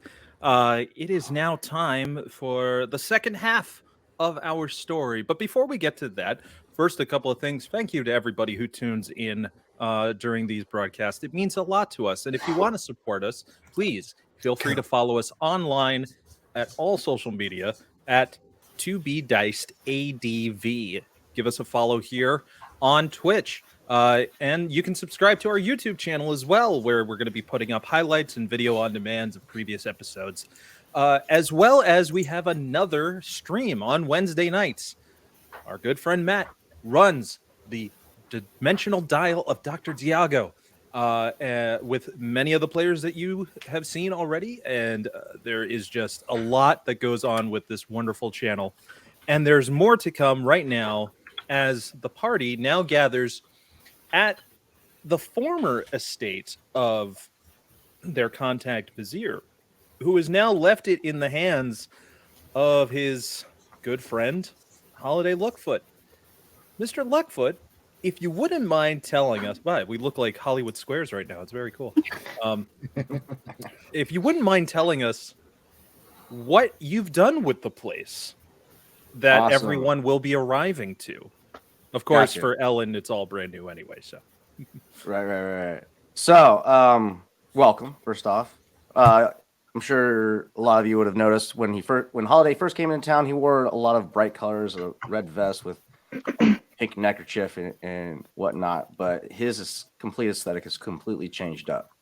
He's now wearing black and gold, black felt cowboy hat, gold tie. There's a gold clip, tie clip underneath the vest. Brand new black leather holster on his hip. And he's also ran that same aesthetic throughout the office as well. Black oak for the desk that was at Vizier used to have, or that was originally Vizier's desk, as well as a black leather recliner like desk chair with golden trim. And he's made only small changes as of right now, since he hasn't had this place for too long, but he is still making. It is obviously he's still making changes. And he's currently. It would have been about a week of under your watch, as you essentially have taken over daily operations manager of this. What is essentially a front. The lumberyard is a business of which you do make income from, and it helps support finance things. But the office is yours to do whatever personal business it is that you decide. Granted, your old contact Vizier, the tiefling who had a lot of collecting debts as a habit, was a bit more on the shady side, but since you're all assisted him, he had come to terms with his past, made a new future with his reunited estranged daughter that you helped save. Leaving it all to you now as a favor, or as a thank you, wiping debts clean left and right from everyone, but allowing you to use this facility as you please, and especially the more secretive spots behind the liquor cabinet, which leads to a stairwell down into a basement area. Has that been refurbished at all? Not as of yet, but he does have plans. So that's still the same. He's just only made adjustments to the office itself. Okay. So one by one, eventually you are all arriving at the office. Some people are reacquainting for a time. It's been a bit for some. For several of you, mainly for Silas, Ivara, you're seeing Sister Mira for the first time since she disappeared when you went to investigate that ghost town. Ivara's gonna walk up to Sister Mira and she's just gonna kind of look over and she goes, "You okay, darling? Like the last time I saw you, you're being swept away by that storm." And last I saw you, there was those scorpions and that dragon, and yes, that storm. I'm so sorry. I have no idea what happened there. Might have Darling, been I'm a sorry there favor was to nothing you. we could do to stop it. No, I'm just glad you are all right. Oh, trust me, we went Not through all freaking hell when it came to those scorpions, but I'm just glad to see you're okay, hon. As am I. I'm fine. It's a long story, possibly. The new face that's if there everyone for to grab a you, drink and Sister talk it over and Mira. let me know. The new face that's there for you, Sister Mira, is this individual walking in with Delilah. You have not, and none of you really have formally met Ellen. Ivara, Silas, Delilah, you're the only ones truly familiar with her, as now it's the second time you're seeing her. But for Hokash and Holiday as well, a new player has entered.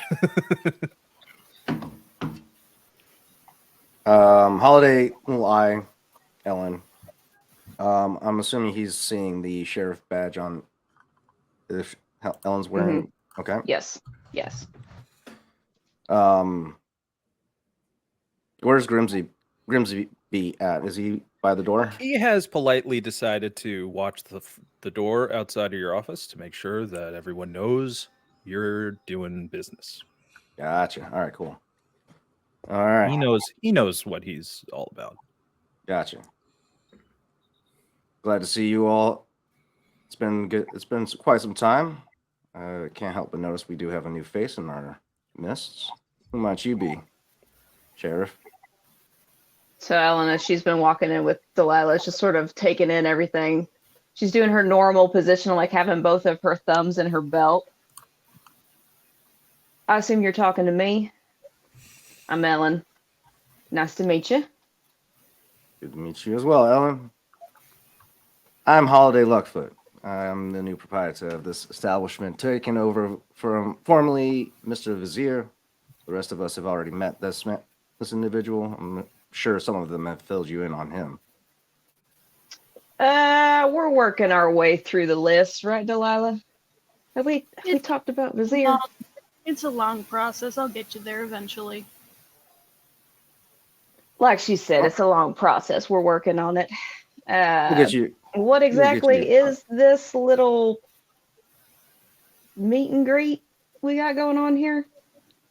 Oh, this is where we gather to discuss operations and for any particular scenario situations we need to deal with, i.e. To help explain a little bit, it's more secure and isolated than the sheriff's office is, so any sensitive topics are discussed here. Less ears to pry in on our discussions. Let's see. Delilah, I can't help but notice some of these things are getting awful bit dangerous, in my opinion. We can't even have conversations in the sheriff's office. Well, the sheriff was potentially murdered in his own office, so.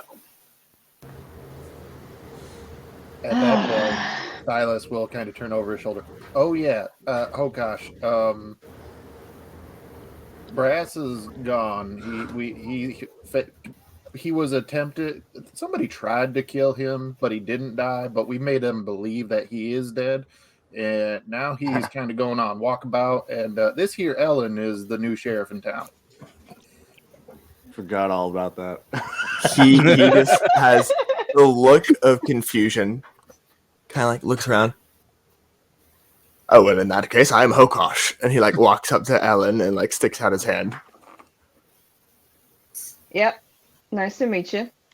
Speaking of that little funeral we had for the sheriff, Brother Mason happened by the station while we were there, as if he was coming to talk to Brass. Oh, yeah. That was something. I'll What tell you was what, that? I don't know a lot yet, but I'm going to tell you one thing right now. I don't trust that motherfucker as far as I can throw him. Ivara at this time is going to walk over to Delilah, and she's going to pull out the piece of paper that she had swiped from the individual. And she's going to kind of show both of them and just be like, so when that stranger came into the to the tavern the other day, I was able to swipe this off of him. It looks like a bit of a checklist. Most of it seems to he already probably checked off, but this last one here kind of concerns me. And honestly, I think it's something worth checking out. It says, speak to contact at the fort. And as far as I can see, I'm thinking maybe the military fort, where the barracks. Military fort. Here, you mind if I take a look at that? Ivara's going to take the piece of paper and she'll hand it over to Ellen. And remind me who this is supposedly from again? Did we ever catch his name, Michael? Yes. Yes, I have notes. Delilah has the name. I'm going to let it be our resident note taker for reference. Okay. You're welcome. Shout out to all the note takers in the world. His name was Walton Candlepoint. All right. We got it from this gentleman named. We got it from this gentleman named Walton Candlepoint. He came through and obviously came through my establishment, seeing what he was looking for second on the list. But not sure if when this third interaction is supposed to happen, though. But he apparently was coming in town for some business. Delilah, is this business we know anything about? This is the first time I'm hearing about it, but I'm putting together puzzle pieces from all over the place, so So- it is in my notes. Yeah, as stated on the list, it says speak to making a limited mining company owned by Eleanor, or like which in my notes it's owned by Eleanor. Business and pleasure at the tavern, and then speak to the contact at the fort. All right, fair enough, fair enough. Delilah, won't you keep a handle of this, yeah? Keep that safe. Has anybody heard Where- anything about the fort or anything about the military around here as of late? Backtracking for a moment, you said Brother Mason came to speak to Chef Brass, knowing full well did. that a funeral was held because he organized the memorial and asked me to speak. Well, he came That's saying he was messed up. looking for Brass. I politely reminded him that he does realize he's dead, not to us, but to the most of the town. And he said, tried to cover it up, but I don't believe him. I don't believe it. He knows more than he should, and I Well, don't know I'll tell you why. the truth. I'll tell you the truth. I think one of the things that caught him by surprise, and I think one of the things that triggered him to slip up as he did, he clearly didn't mean or nor expect to see me. Certainly. He Also, made a apologies. comment. Dylan. It's nice to meet you. Huh? Didn't catch your name before. Got a lag. Technically, Dia, since you're on the other side of the world, you have to lag to us. Yeah, sorry, it's like, what's a lag? It's okay. I was hearing Pixie, and Pixie cut off at, he made a comment. Ah. Yeah, he made a comment about thinking that we were going to take more time to replace him. He seemed awfully surprised to see me, in my position, as it were. But I tell you what, he didn't look all that sad to me. And he surely didn't look happy to see me. And I had a little chat with Delilah on the way here. And sorry, I just think it's a bit funny, seeing as how she clearly don't trust him nearly as much as I do either. So you're telling me that this man also organized Brass's funeral?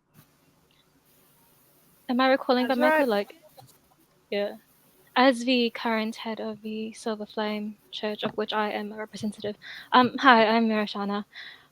We spoke before all of that happened, and quite frankly, I would find it odd that he forgot that, considering, and pardon my language, he seems right about to piss himself at the concept of presenting a speech regarding Brass to the clergy and all those in the town. He was quite nervous, and you don't normally typically forget those sort of interactions. Interesting. And Mira is like visibly nervous, anxious, trying to piece everything together. Yeah, that doesn't sound right at all. Delilah, did we know that he had done all of that? They were organizing, being nervous, all of that. Is that all? Well, he seemed Recall fidgety to when he you? was speaking. I didn't know about him Nah, being I'm there. talking about before. I'm just saying, if what she's saying about him planning all this, being nervous, and then today he's in the sheriff's office pretending like he ain't even realized Brass is gone.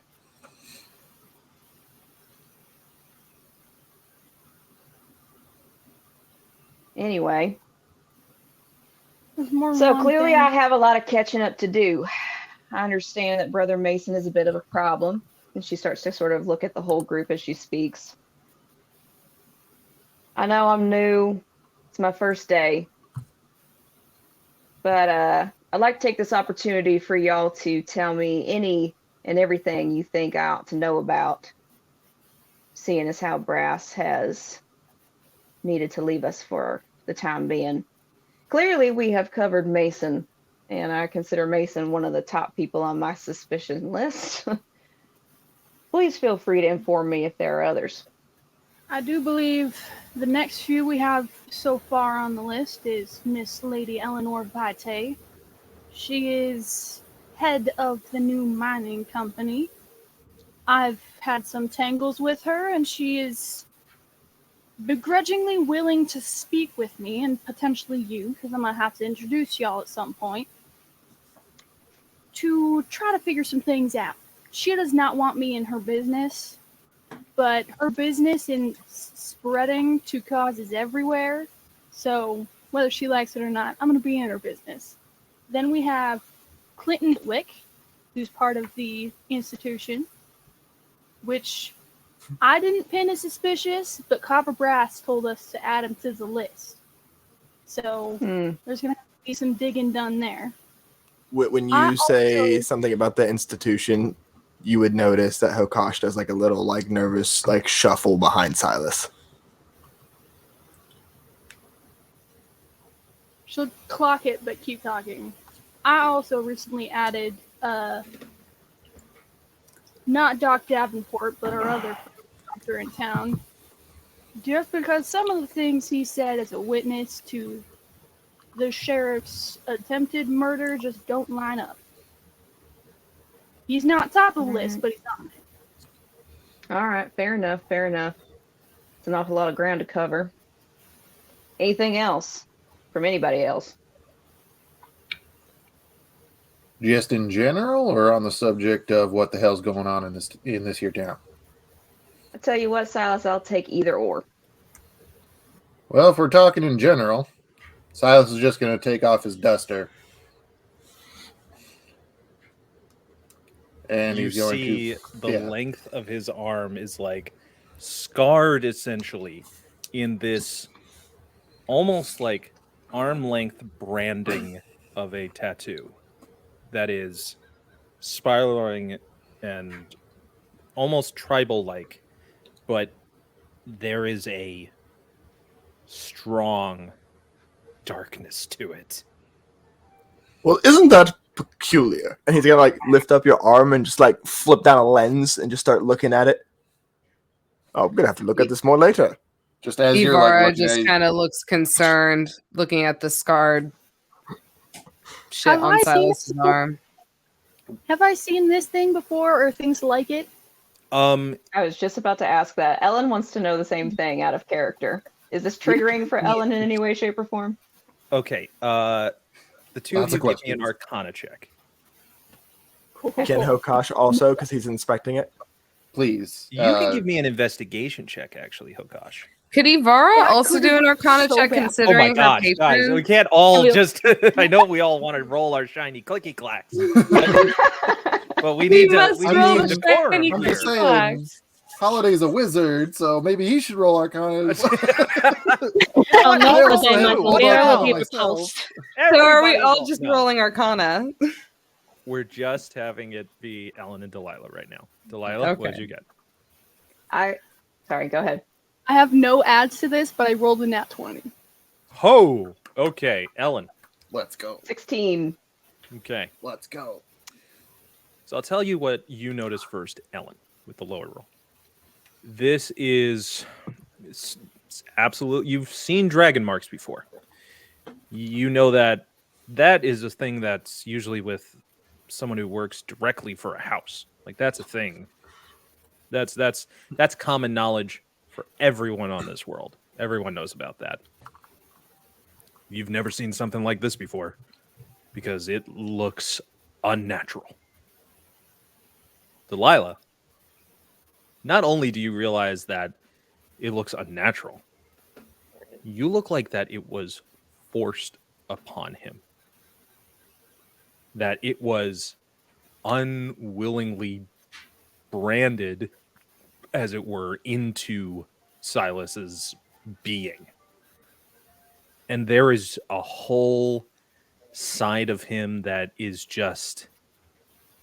It's almost as if you're like, you know this is Silas, but beyond the very obvious physical change, something feels like it shook him even harder than when you saw him pass out. you'll just see this look of intense investigation, and then recalling of information, and then extreme concern. The My friend magic Silas- that you sense, Delilah, is not unlike the magic you felt when you first came back. Cool.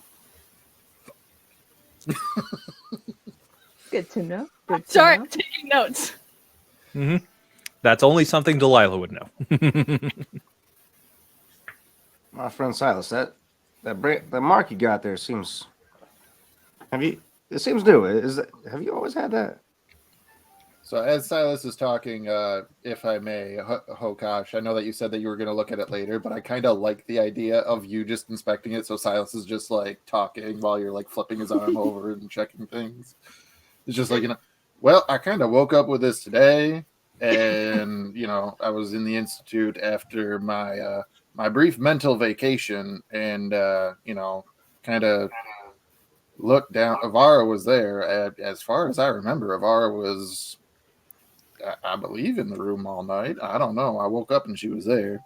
There's a very funny dance that we should just clip of Silas basically Oh, doing a Well, literally, Hokash is just like, one half of the robot because only Matt is committing to the bit right now. Ivara just kind of turns to Holiday and she goes, he kind of lost his mind and the mines for a bit, and I stayed with him all night and making sure he at least wasn't freaking out, considering he did not seem to be. It's almost kind of like the lights were on, but nobody was home. And when morning came, made sure he got up and he was somewhat recovering, and I had to go back to make sure my girls were all right. clicks 3 more lenses, moves the arm a little bit more. Don't twist it like that. Jesus, Hokash. And with that, Ivara is going to turn to Silas and just goes, you feeling all right after all that? Like, it seems it's really scrambled your brain quite a bit. I mean, I don't really remember what happened. I kind of got the gist from what you and people and what Hiltwick told me. But Would you want to? if that's the case, I mean, Hiltwick is on the list. You guys were investigating the mines. What did you find out there? Well, seems some people have been going crazy. The deeper people get in the mines, the more crazy they get. There's something down there that's not normal. And what triggered this spell that affected you, Silas? It was a book. It was a journal, which Alfie currently has, if I'm correct. And who's this Alfie? Yes, your other character has it. Honestly, I don't really know who Alfie is. All I know is that he just keeps trying to put rockets on that poor goblin. Yes, somebody please tell Tarzan's character about Tarzan's other character. This is the most meta conversation I think we've ever had in a session. And when we're done with that, can we Isaac's character? Yeah. I was about to throw in something about Edgar, as Hokash. Who is this Edgar? Oh, so you're telling me that those goblins finally came down from those mountains? I swear, every time I go up there, they're talking to trees. Well, I'm just something about trees. Ivar is just gonna just turn to Silas. She's like, "Well, I'm glad you're feeling better. Just make sure you keep your head on straight, all right, hon?" That's the idea. I mean, you guys are saying that it was the book. I mean, I remember looking at it, and then I don't remember much. So, as far as I know, Alfie is the one who has the book. So I don't really know what was in it. All I know is that you lost your damn mind as soon as you picked it up, or actually, as soon as the goblin handed it to you. Well, hang on. The goblin, Edgar. Edgar. He was looking at it too. I mean, are we certain that it was the book? Silas, I think it has something to do with the fact that we went down into the mines here before we went into those mines, and we found something very similar. I'm going to pull out that rubbing that I did of the inscriptions on the wall that were in a weird version of Dwarvish, if I recall. I'm going to set it on the table. I don't speak Dwarvish. I don't read Dwarvish, so I have no idea what this goddamn thing says. I read it when we were down there, and once again, I guess that, the most learned man, well, one of the most learned men in the room needs to stop freaking reading. It's bad for my health. Obviously, damn. He just points at it and goes, long story short, we're thinking that it's some sort of abjuration. It's the word says, I believe says bulwark. It's so I mean that's just I have building up notes on this. defenses and stuff. I believe also Dia had her hand up. Silas, you said you couldn't So recall what bulwark is happened. a term used for a crafted defensive wall. Kind of. I put in like JJ, you just cut off question marks. Dia. Bigger version. JJ. We know you're excited. See me after class. I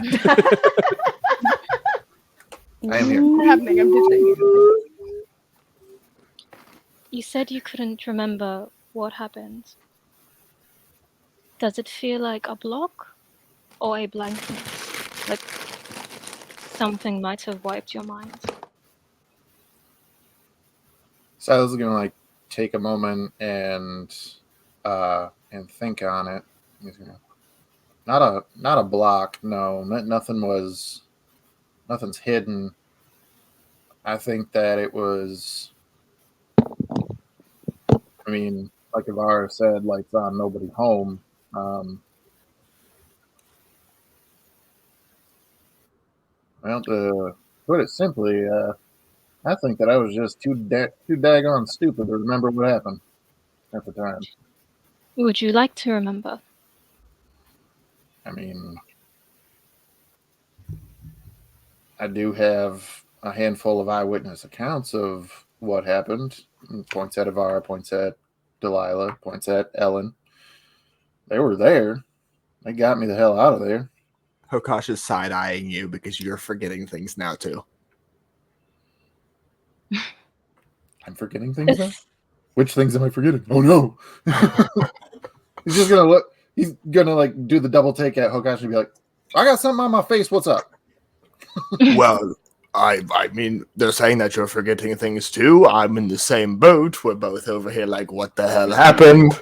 That is a damn good point.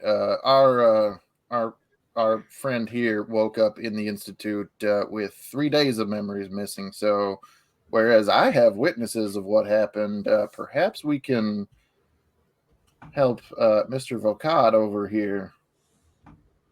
My concern is that you might have experienced something that the other two didn't see. But if that's something you want to explore another time, it's fine. Hokash is just pointing at Silas. Put your damn hand down. Let the woman do her job. I am. To you. Mira is pointedly moving to the other side of the room from where Silas's dragon mark is. Noted. All right, so let me see if I can get this straight. We've got people going crazy down in the mines. I was about to say that. There's nothing straight about this party. My dear, there's no way you Straight? can get anything What? straight in this group. Chuckles Hey. in queer. I legitimately just meant that things are confusing right now, but go ahead with the all innuendo, but whatever. We deal exclusively in innuendo. Exclusive. People.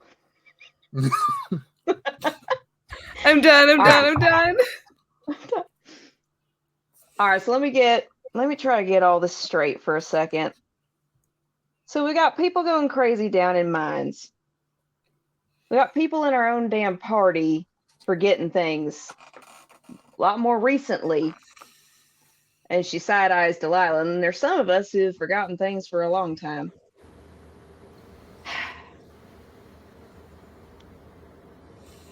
She points at Hokash.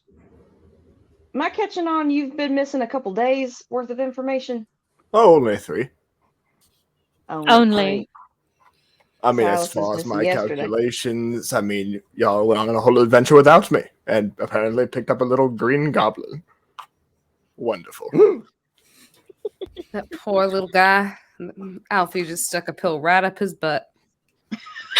You just see a look of pure disgust on Hokash's face. That can't be canon. We can't.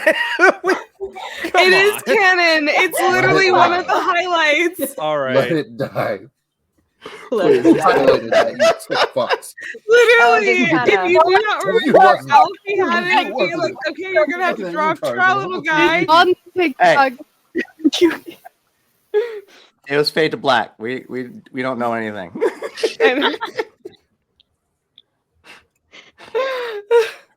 Upon seeing this etching, though, you all will see Holiday closely inspecting this etching that Ivar pulled out.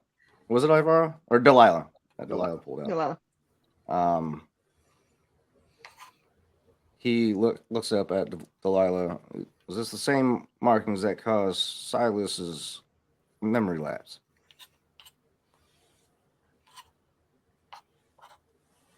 No. Yes. No. No. Yeah. No, Silas will speak up. That etching was taken from a wall in the mine belonging to one Miss Eleanor Vitae. The book that I was reading when I passed out last night, that was taken from a abandoned mine in. Michael, help me out. Yeah, that would be in the ghost town. That was to the other side of Wyrmwatch. You know that ghost town where Ellen showed up. Mm-hmm. All right. So I can't do much without the book that affected you, Silas. If we can get our hands on it, I can inspect it further. Maybe get see if there's any still residual magic on this thing. But as of right now, this etching here, and he goes and touches the etching and casts comprehend languages. One moment And while I make sure I look at the spell correctly. Written and spoken. Okay. I already have it pulled up. Written and spoken. Yes. So what you see is this is a schematic for a Titan Warforged model to be used in a creation forge. Oh, fuck. Oh, shit. Titan Warforge. Oh, no. So as he's reading over this, he starts revealing to the party this appears to be some sort of schematic for some type of Warforged of Titan variety. Not entirely sure what this is supposed to mean. That is not very good. Those are 2 words that I would not like to be in the same sentence ever No, again. I can second that. You've also, none of you have ever heard of the fact that of a classification of Titan Warforged. Probably very large. And then we had something about a creation forge. Delilah, where's this etching coming from? That was in. It was down in the mines here in town. Did you? You know, the ones that keep getting yelled at for being in. Did you investigate any further? Did you see anything of significance down there besides these etchings? There was a man who was losing his mind who didn't come back to his senses till I cast calm emotions. And he rode out east on a horse. Haven't seen him since. Probably could have gotten some more information out of him if he would have. Never mind that. Sounds like these discussions need to be taking place further. Down where things can be a little more secretive. So, might we relocate where my good fellow Grimsby can't over here? I trust the man, but plausible deniability is if you always think best. it's necessary to keep it even more secret. But the other thing I would like to know is she starts heading down. to where Holiday has suggested they go. Where the hell does this book come from? Also, You were with us for the book. Which book are we talking about? did we find the book? Edgar the- pulled it off of a in the body. mine? It was The the journal one came in the up- mine that Edgar got and handed it off to Silas, and that's how Silas got like. Okay. Yeah. Wow. It came Yeah. from a just petrified body that was sitting down in the mines, and Okay. it just progressively Okay. got more like. And Alfie currently has it in his possession. Right. I remember that part. So as we reach the cellar, it sounds like we got a couple of immediate concerns that we need to deal with. We need to inquire further about this mine. If there's a creation forge that has the capabilities of creating a Titan Warforge, that's something that we're gonna need to dispel right quick. Can't have that. Well, from what I understand, there's no creation forge there. There's just a lot of scrawlings from madmen who slowly lost their minds as they hit their. What are they called? War veins. The flow thing. I don't know what the word is. When they found more dragon shards and they went deeper into the mines, they slowly lost their minds. And these etchings just kind of show up as they go more and more insane. That's a cause for concern. Okay. Is there anything else that you folks think would be of more pressing concerns aside from this creation forge? That shouldn't be, keyword shouldn't be a pressing matter, as all of the creation forges supposedly have been destroyed. Supposedly. Well, if you believe such things, there might be one left. Silas, Yeah, give me an intelligence check as you straight This intelligence. yeah, as this thought escapes your head right now. Natural 20. Nice. For a total. Yo! Good. The etchings on the wall revealing themselves to be the schematic for a Titan Warforge. When you say schematic out loud, you realize I was handed something like this by Clinton Hiltwick not that long ago. Shit.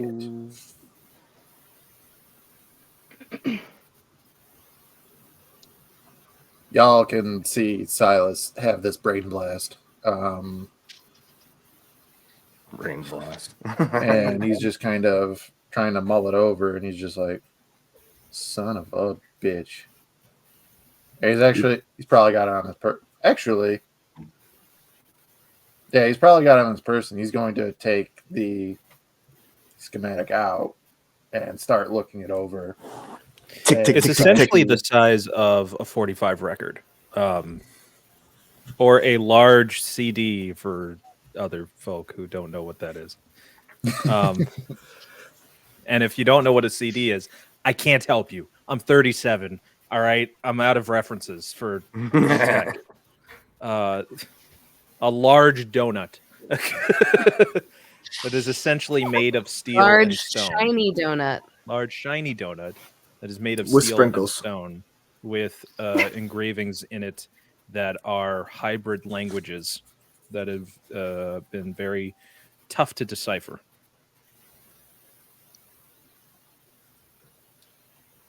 I'm just going to look it over, kind of flip it back and forth. Anything, giving it a second glance, am I able to glean anything new off of it? Man, those spirals look just like the ones you saw in the cave. Silas, you hear it tick, tick, tick, tick, tick, and you look, and Hokash is looking over your shoulder with his thing. Is there any Elvish on there? Ask There him was for a no friend. discernible languages. Okay. In terms of the markings on Silas's arm. And that is worrisome because No, he was talking about the schema, not the schema. Yeah. Yeah. What languages do you speak, Hokash? Common I and apologize. I Elvish. thought you were still looking his arm. No, I put that down a while ago. Okay. I also speak Common Elvish and as well. I also speak Elvish. I also comprehend all languages. Yes. I also want you to shut the hell. I'm just kidding. I want you to Is there anything in Elvish? keep my name out your mouth. Which is great because the Oscars just happened. Give me 1 second. I have to kind of like gather my thoughts as all the Jesus. While he's gathering thoughts, yes, Tarzan, this will be coming your way, but I just wanted I will get that to you in a second. And while you're doing that, give it a Hokash second. is gonna kind of put his. Okay. Unless any of you speak Giant, this is not a language that you would understand. Giant? What's the closest thing to giant? Adjacent. A Goliath. Unless you speak Giant. Furbolg would be the closest relatives to giants. You're talking about around. That Okay, yes. I am sorry. or those or Goliath. like, yeah, that's the word. Goliaths are literally half giants. But I don't think we have any here. So I'm just going to really quick put Silas in bed and make a Goliath character.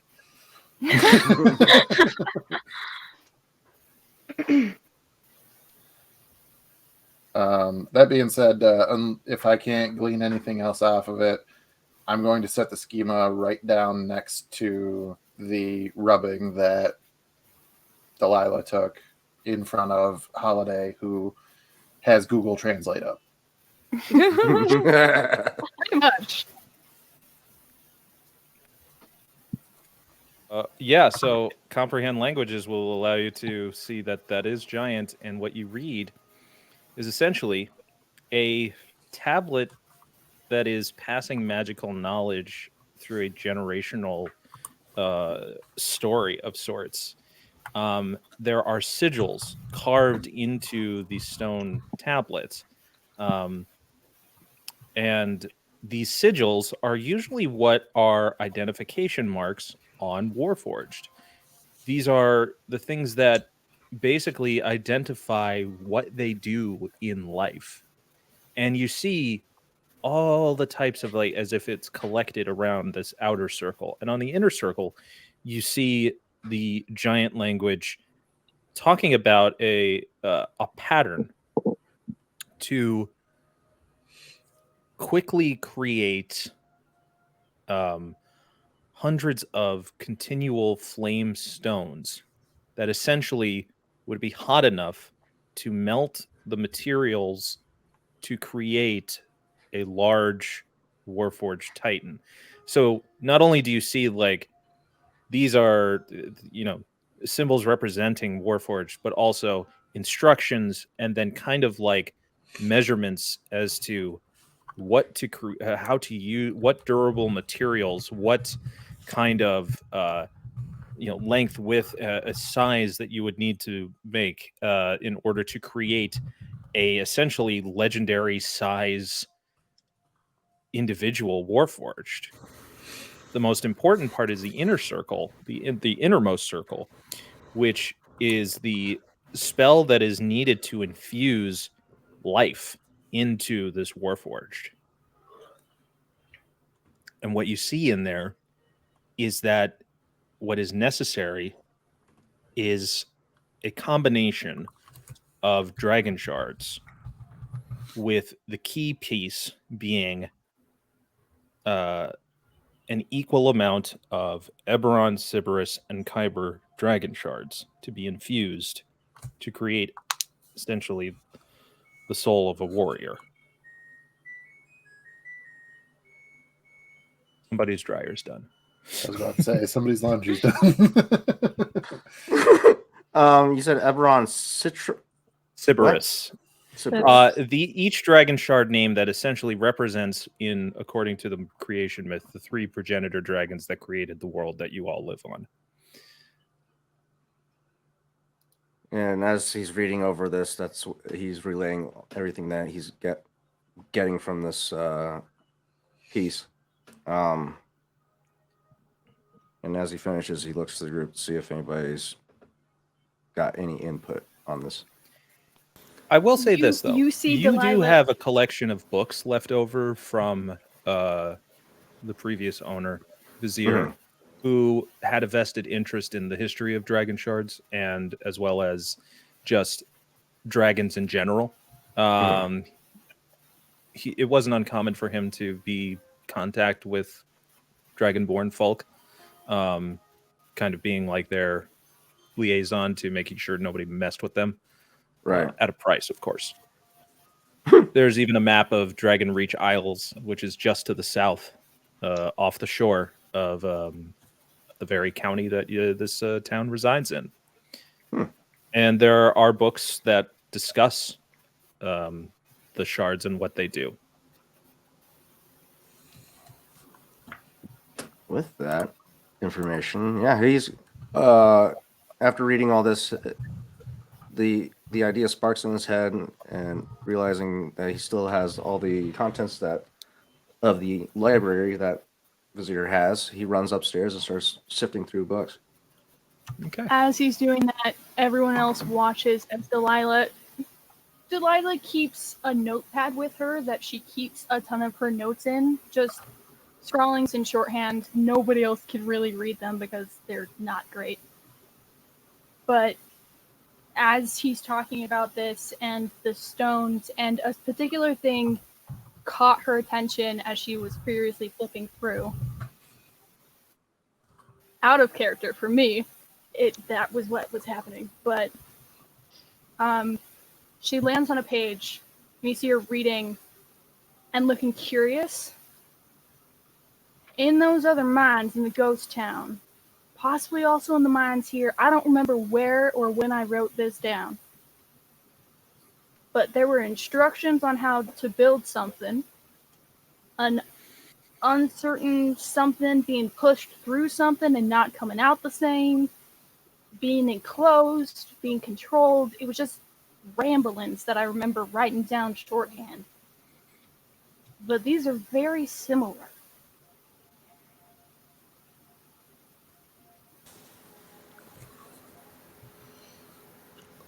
While she's saying that, Hokash is going to make his way over to Sister Mira and just low tone.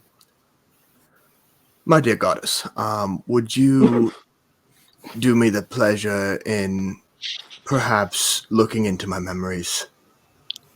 I don't want to put strain on you, so if you cannot, don't worry about it, but I do believe I need to know.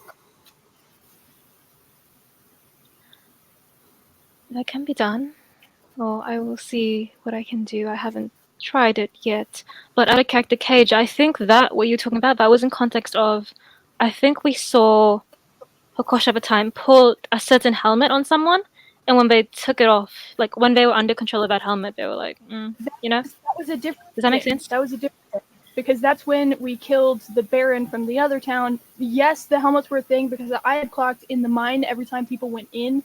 It's as if their like control of themselves was gone. Yeah, when they that's came what out it was being of the said. body. But like, it's also connected to the mines, and there's scrawlings in the mines talking about weird stuff. I'm trying to puzzle things together, people. It's absolutely the Charlie Day moment. Yep. We need to start having subtitles. When was this? On the board trying to tag It's on the team, board. that's what this is. Can I?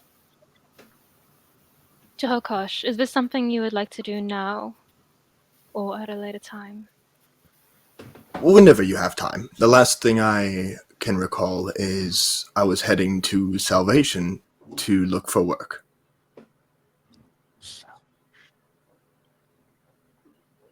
Salvation is a salvager city, not too far outside of the border of the last hospitable area of the Mournland, I can i.e. the site try. of the Day of Mourning. I can try something and Michael, you can tell me if this would work or not. But to Hokosh, Mary would try to cast detect thoughts and intentionally probe a little bit deeper into your mind, if you would allow Okay. it. As long as he doesn't willingly And try resist to the. bring up- He's not going to resist, but this is going to be terrifying. Okay. And He's going to- take she's going to note sit that you Ellen is down. paying very close attention to all of this.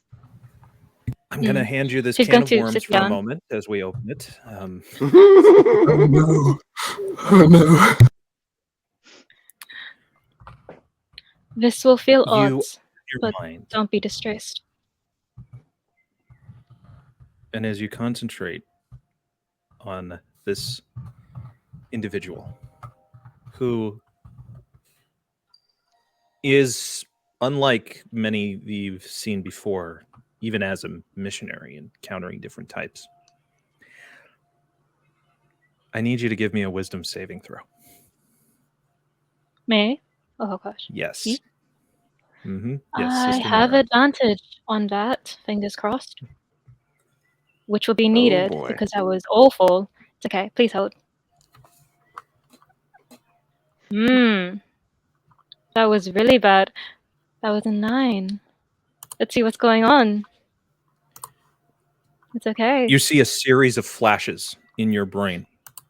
You see, at first, it's like you're underwater, almost having no breath to speak of, and you see hands pushing against some sort of surface in front of them. You flash it back, and out of that, now you are running.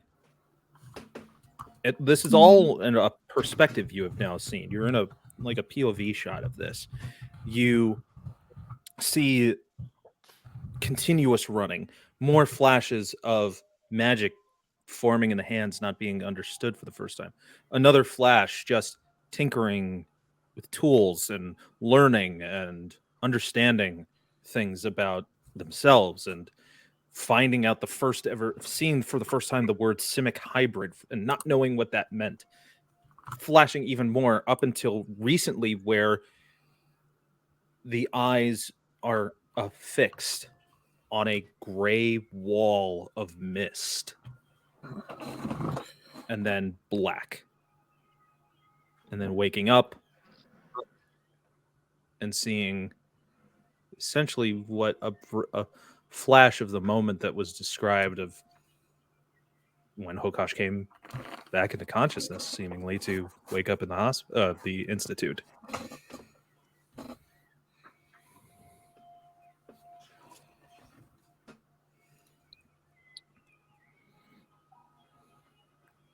Several moments as Mira is sort of recollecting her thoughts. What's a simic hybrid? Is the first thing that she asks, because it's one of a few details that she can pick up amidst all that insanity. I will say this for everyone but Hokosh, this is the first time you are ever hearing those words.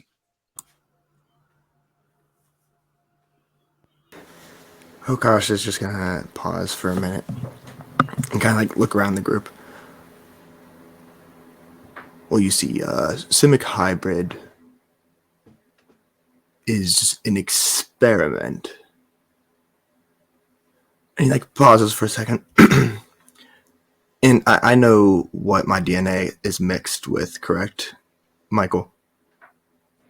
You know what you have learned about what you were able to take with you from wherever it is that you believe that you may have come from.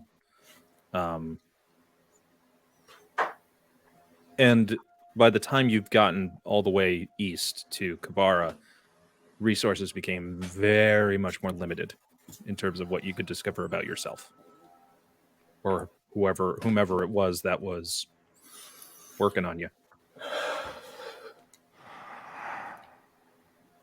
Essentially, a Simic Hybrid is a hybrid between humanoids and beasts. And he'll kind of lift up his arm and you'll see that wing that he has connected. And as far as I am aware, I am one of the only ones that escaped before the collapse. And that is where Pambo found me.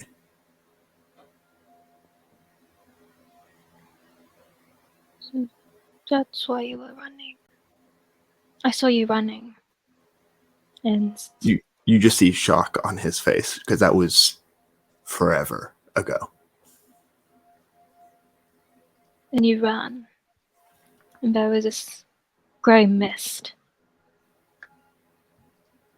I don't know if you saw that, or that's just because it was difficult to read your mind. It was so foreign and strange. But that's what I She saw. says Grey Wall of Mist, but Hokash, you have no memory of seeing some giant gray wall of smoke and fog. I do not know what gray wall you speak of. The last thing I remember is talking to Pambo about moving, and I started on my way, and then I woke up in the Institute.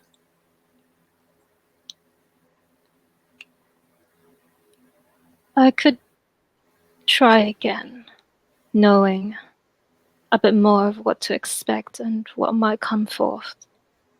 But again, it would be best if you please don't resist. By all means. And then he'll just like sit on the ground cross-legged.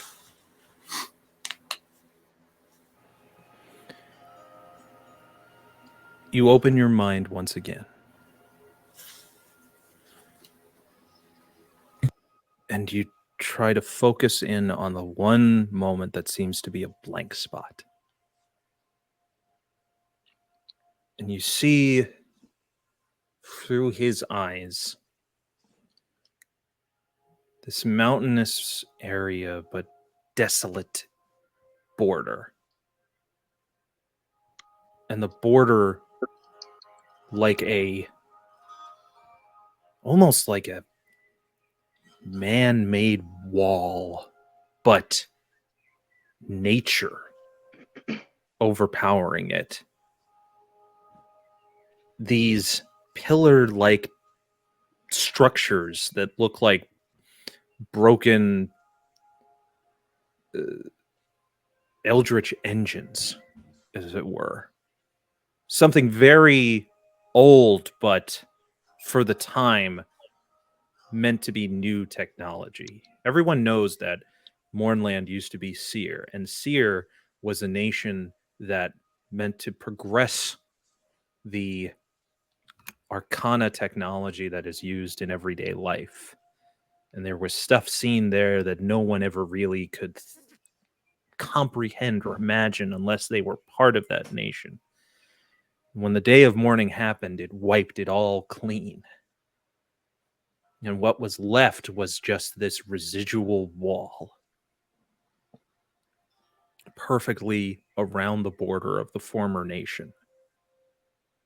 Everyone knows about it, and it's a story that has been told now, and maybe even exaggerated upon. But many know about the story, but very few actually end up surviving being that close to the border.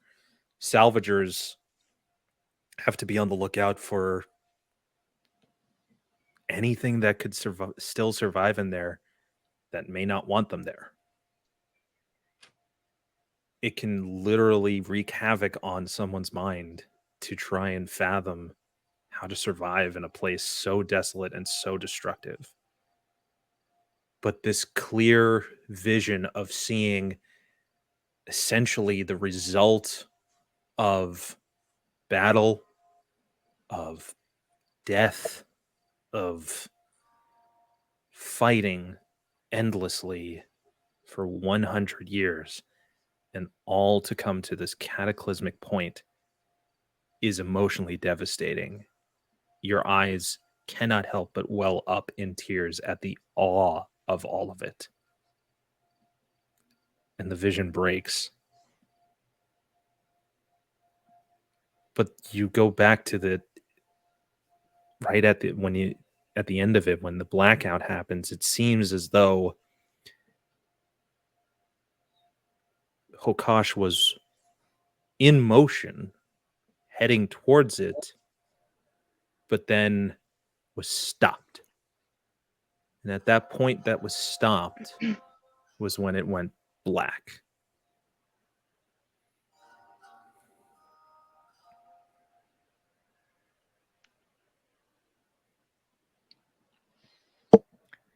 Mira sort of comes to and she's staring at Hokosh through like a film of tears that she doesn't realize is like falling still.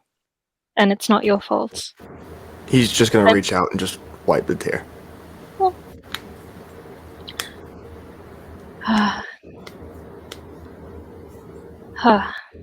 That was. Mira will tell everyone what she just saw and end it with, you were stopped at the edge of devastation. You said that was when Pumbo found you? I couldn't see who stopped you. And she's sort of like half in this trance, half like still there, just recalling what she had seen. Michael, was that my past, or was that the most recent Into the Great Mist, or was that like back? That was, from what you could imagine, seems to be the last memory that you can remember of. Yeah, I was going to Salvation, and I heard a lot about the Wall of Mist, and as you try to like just force that, like even the description of the images in there, just something is blocking you. Delilah, give me an insight check, please. Oh, okay. We're doing things. Also, Matt, I have seen your message. I just want you to know that. Oh, you're just keeping me in suspense? Yes, it's what he does.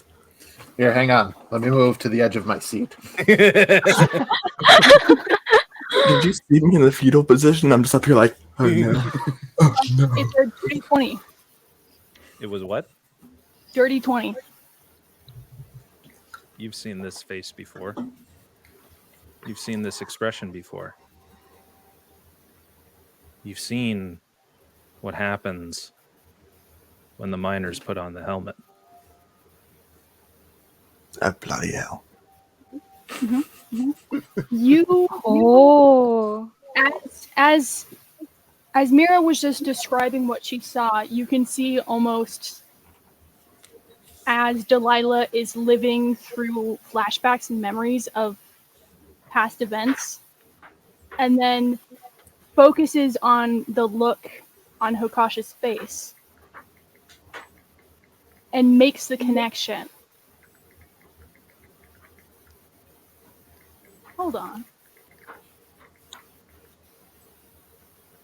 Hokash, the look on your face is the exact same as those miners. Same look of losing all control over one's will.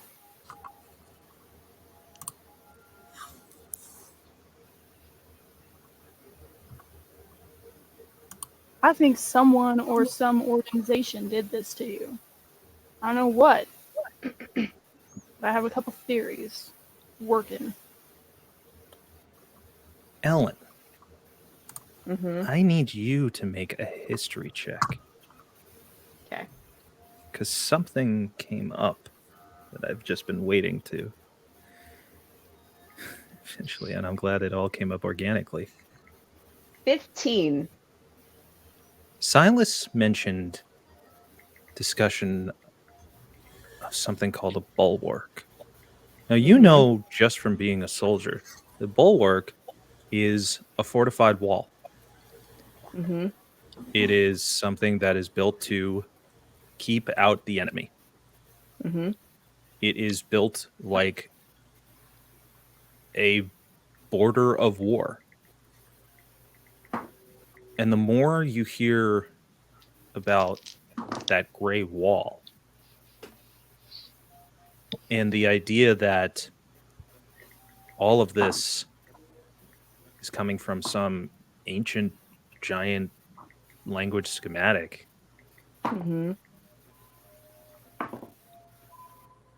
you're kind of probably wondering, where the hell did Silas get that from? Mm-hmm. I love seeing KJ just yell at herself. I knew it. I fucking knew it. Like, we don't know what she knows, but she knows it.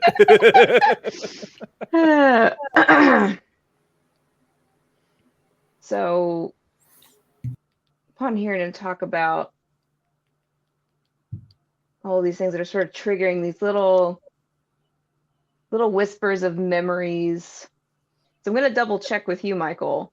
Mm-hmm. Does she just know what that is and what it does, but doesn't remember being a soldier, or is it also triggering some memory? Instinctual memory Okay. of, I don't know why I know that, but I know it. Okay, that's what I thought. Silas, where did you get that from? Somebody on Delilah's list. Clinton Hiltwick. Yeah, sorry, Clinton Hiltwick. Yeah, I know that name. Delilah's been going over her list with me on our way here. He runs the Institute. Where our good buddy over here just woke up this morning. Where I woke up this morning. I was going to with say, some as new well ink. as you.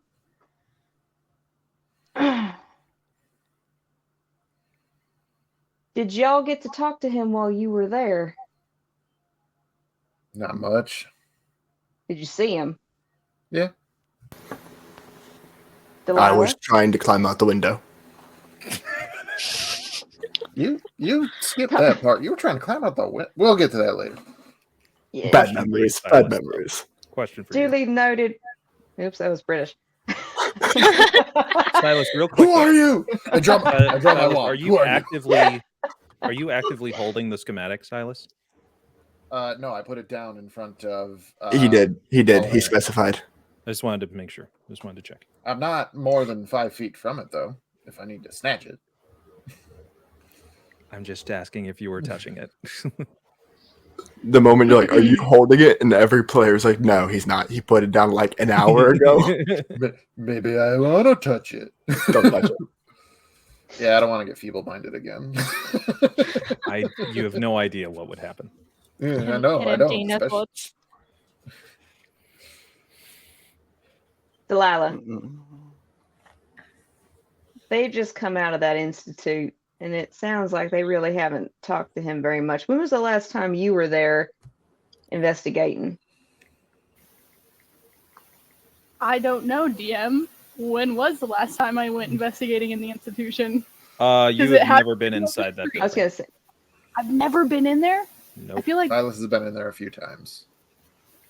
Delilah, you're the last person they'd let in. fair enough. I'm pretty sure there's been a couple of times where I've probably been arrested a little for a small amount of time. Well, again, it's not like it acts as like a cleric facility, but more for the purpose of, because magic is science in this world. So it's a research hospital. It's a research hospital, and also it looks into arcana technology. Okay. At this time, Holly will chime in. Ivara, didn't the fellow that we kicked out of your establishment say he came from the Institute? No. You weren't there. He was a medicine. He was a medicine salesman, a snake oil salesman, essentially. Yeah, snake oil but salesman. He was getting stuff. He was getting supplies from the Institute. Oh, getting supplies from the Institute. Gotcha. Well, I mean, Gar will relay that in a southern accent. So he. No, Pixie decided we're all British now. Didn't. That's an accident. It was an accident. No, only if we were in the nation of Brelin. Noted. We got the way, DM question: the way a bag Player, of holding answer. operates. you have to call out the name of the item in order for the item to be summoned from the bag of holding, correct? Ooh. For the jacket, Mm-hmm. yeah, you basically have to know what you're looking for to get it. Can't you just turn it inside out and everything comes out? Isn't that a thing? Yes.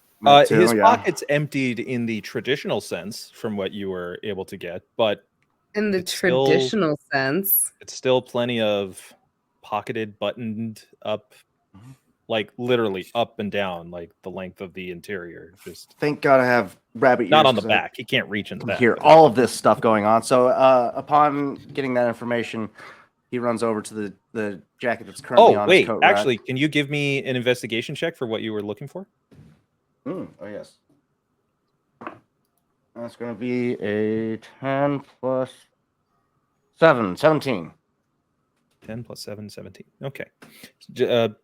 Browsing through with the 17, browsing through the books, you get a sense that each shard has its own kind of purpose that have been discovered and used for. Sybaris dragon shards, they're golden color. They literally fall from the celestial ring that surrounds the planet, and they're found kind of like meteors are found, but for the most part they're found around the equator regions. Gotcha. That is more on the types of exotic type of nations, like Zendrick, and also in the capital city of Corvair. Well, not capital city, but the biggest city in Corvair, which is Sharn. And they're tied. Sybaris dragon shards are most closely linked with dragon marks and are often used to enhance dragon mark abilities.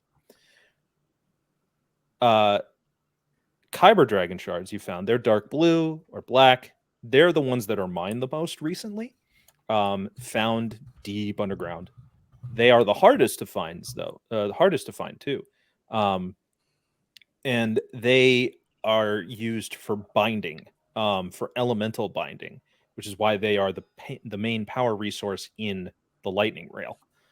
They amplify energy. The Eberron dragon shard. What's that? Eberron? Yeah, and that was the last one was the Kyber. This one, the third one. Okay. Kyber dragon shards are known as bloodstones. They're typically pink. They're found in like an egg shape, in like swampier regions. No one really knows why. It just happens to be where it's found the most. They're used in the creation of magic items for the most part. A lot of early artificing technology came from the use of these bloodstones. So but they're Kyber more creates often magic. used now for just basic components for spellcasting. So Kyber is used to create magic items.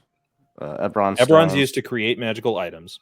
Kyber is used to bind magic, and Sybaris dragon shards are used to enhance dragon mark magic. Gotcha. Okay, very intriguing. With that book in hand, he's gonna toss a bookmark in there while he runs over to his coat, starts reaching into the pockets with the thought in mind. Institute credentials, as he tries to search for some form of credentials inside the pockets.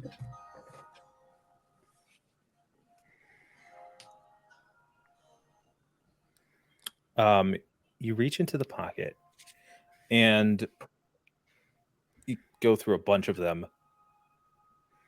No, it doesn't seem to have any sort of credentials. Damn. I thought I was onto something. All right. Good try. Right. But after turning out the pockets, not turning up anything worthwhile, he returns back downstairs with the book in hand, shows the 3 elemental stones, or the 3 dragon shard stones, to Silas. And the rest the of books, the group. you mean? Yes. Yeah. Okay. So now that information's relayed to you, Silas. Yeah. This is honestly, some things that Silas would probably know, as he has a handful of dragon shards attached to his wand. Oh dear. When's the Smaller last ones. time you used the wand? Before I got knocked the fuck out. And you've kept it in your holster since? Yeah. No, you gave it to Ivara. I was going to give it to Ivara if I had a chance, but Hmm. I ended up not. Gotcha. Okay, just wanted to know where it is. Still on my person. It's still on my person, right? Yeah. Okay. Don't you do that DM bullshit. No. It's like the dragon egg all over again. Clinton Hildwick would not take your weapons from you. Fucking better not. If I may. I wish you would. Don't worry, I will. While Hokosh is still like sitting there cross-legged, I have one last request.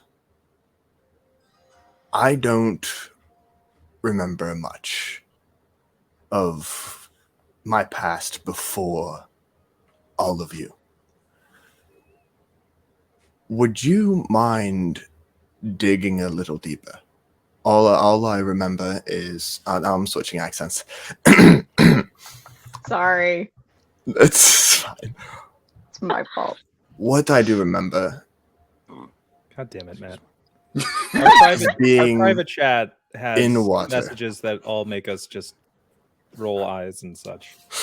If you see massive eye rolls, just ignore them. It's Matt, probably. Matt. It's all of you. It's all of you.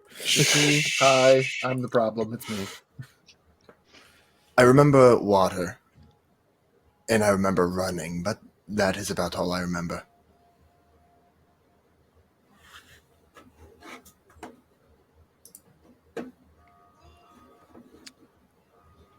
Water. Before the running. I will tell you this, Sister Mirashana. With that second time that you went through his memories, through the thoughts, which is something accessible because Hokosh is always actively trying to just remember anything he can before essentially leaving some sort of facility. And you, on the second time, having another pass through, as if seeing everything organized now, you know instinctively, and it's your decision to tell him or not, but he doesn't have anything before the glass in the Oh, water. damn. Mira will take several moments just to think back through the series of memories that she had just traversed before crouching in front of a cot and placing a hand on his arm and saying, "My dear, there was nothing else. That's as far back as your memories go." Hokosh, how long ago was that?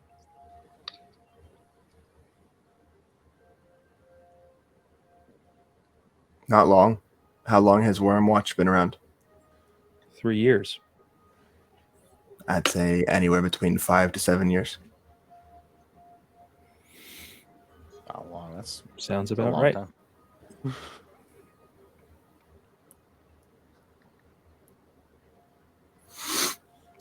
You just kind of see Hokosh take it in. His I'm expression sorry. is just more like stunned than anything. So I guess I really am just an experiment.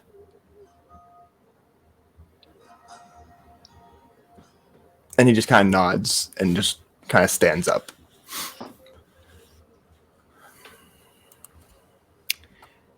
In this moment where everyone is still kind of just trying to put it all together, I would like everyone to give me just a straight. You can have your choice: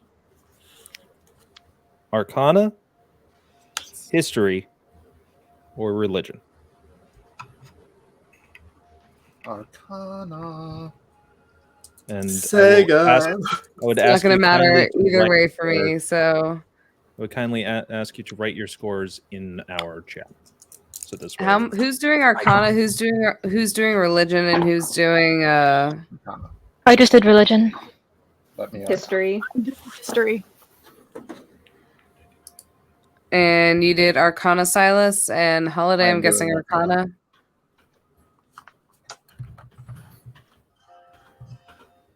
Yeah, why not? well, Out of here, how kid. did- what was that? Oh, okay. Then I guess I will do religion.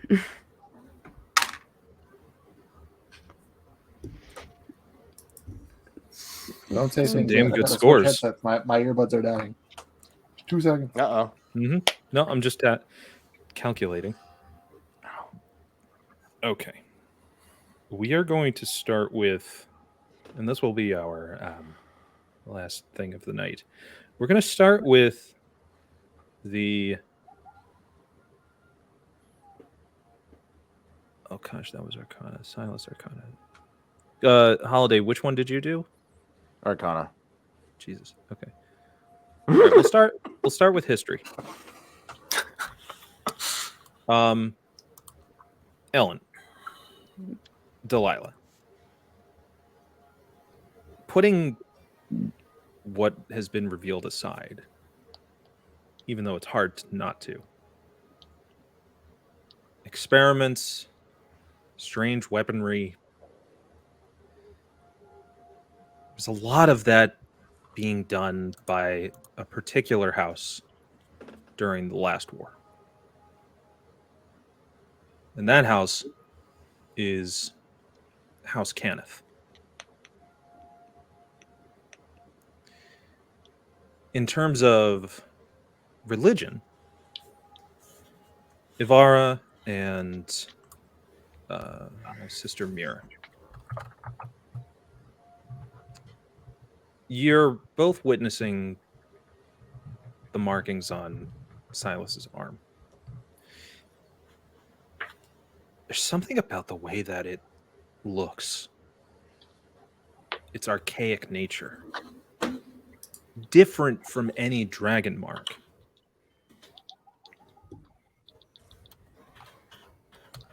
But familiar in its similarity to what was discovered on the church wall. How did I... That can't be the mark that you think it could be. Because apparently that one isn't supposed to exist. It certainly can't be it because Silas is still alive. But something feels very wrong.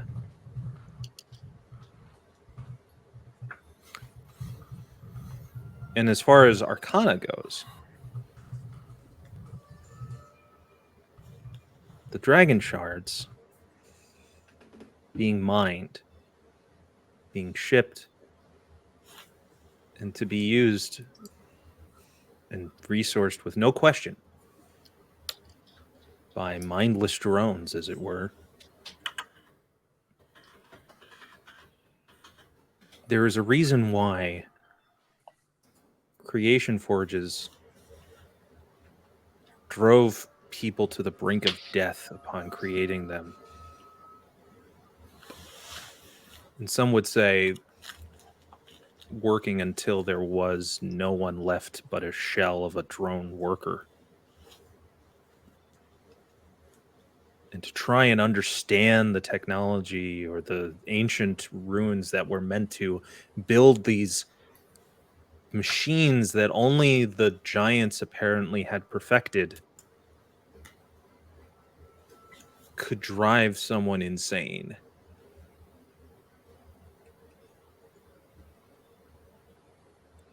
Why is a lost dragon marked house Vol,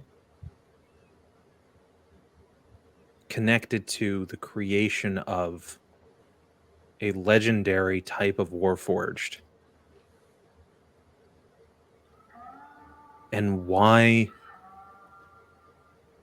are the dragon shards so important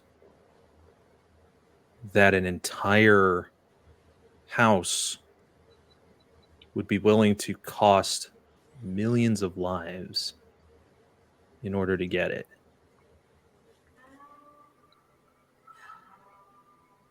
And with that lingering question in your mind, we end tonight's session.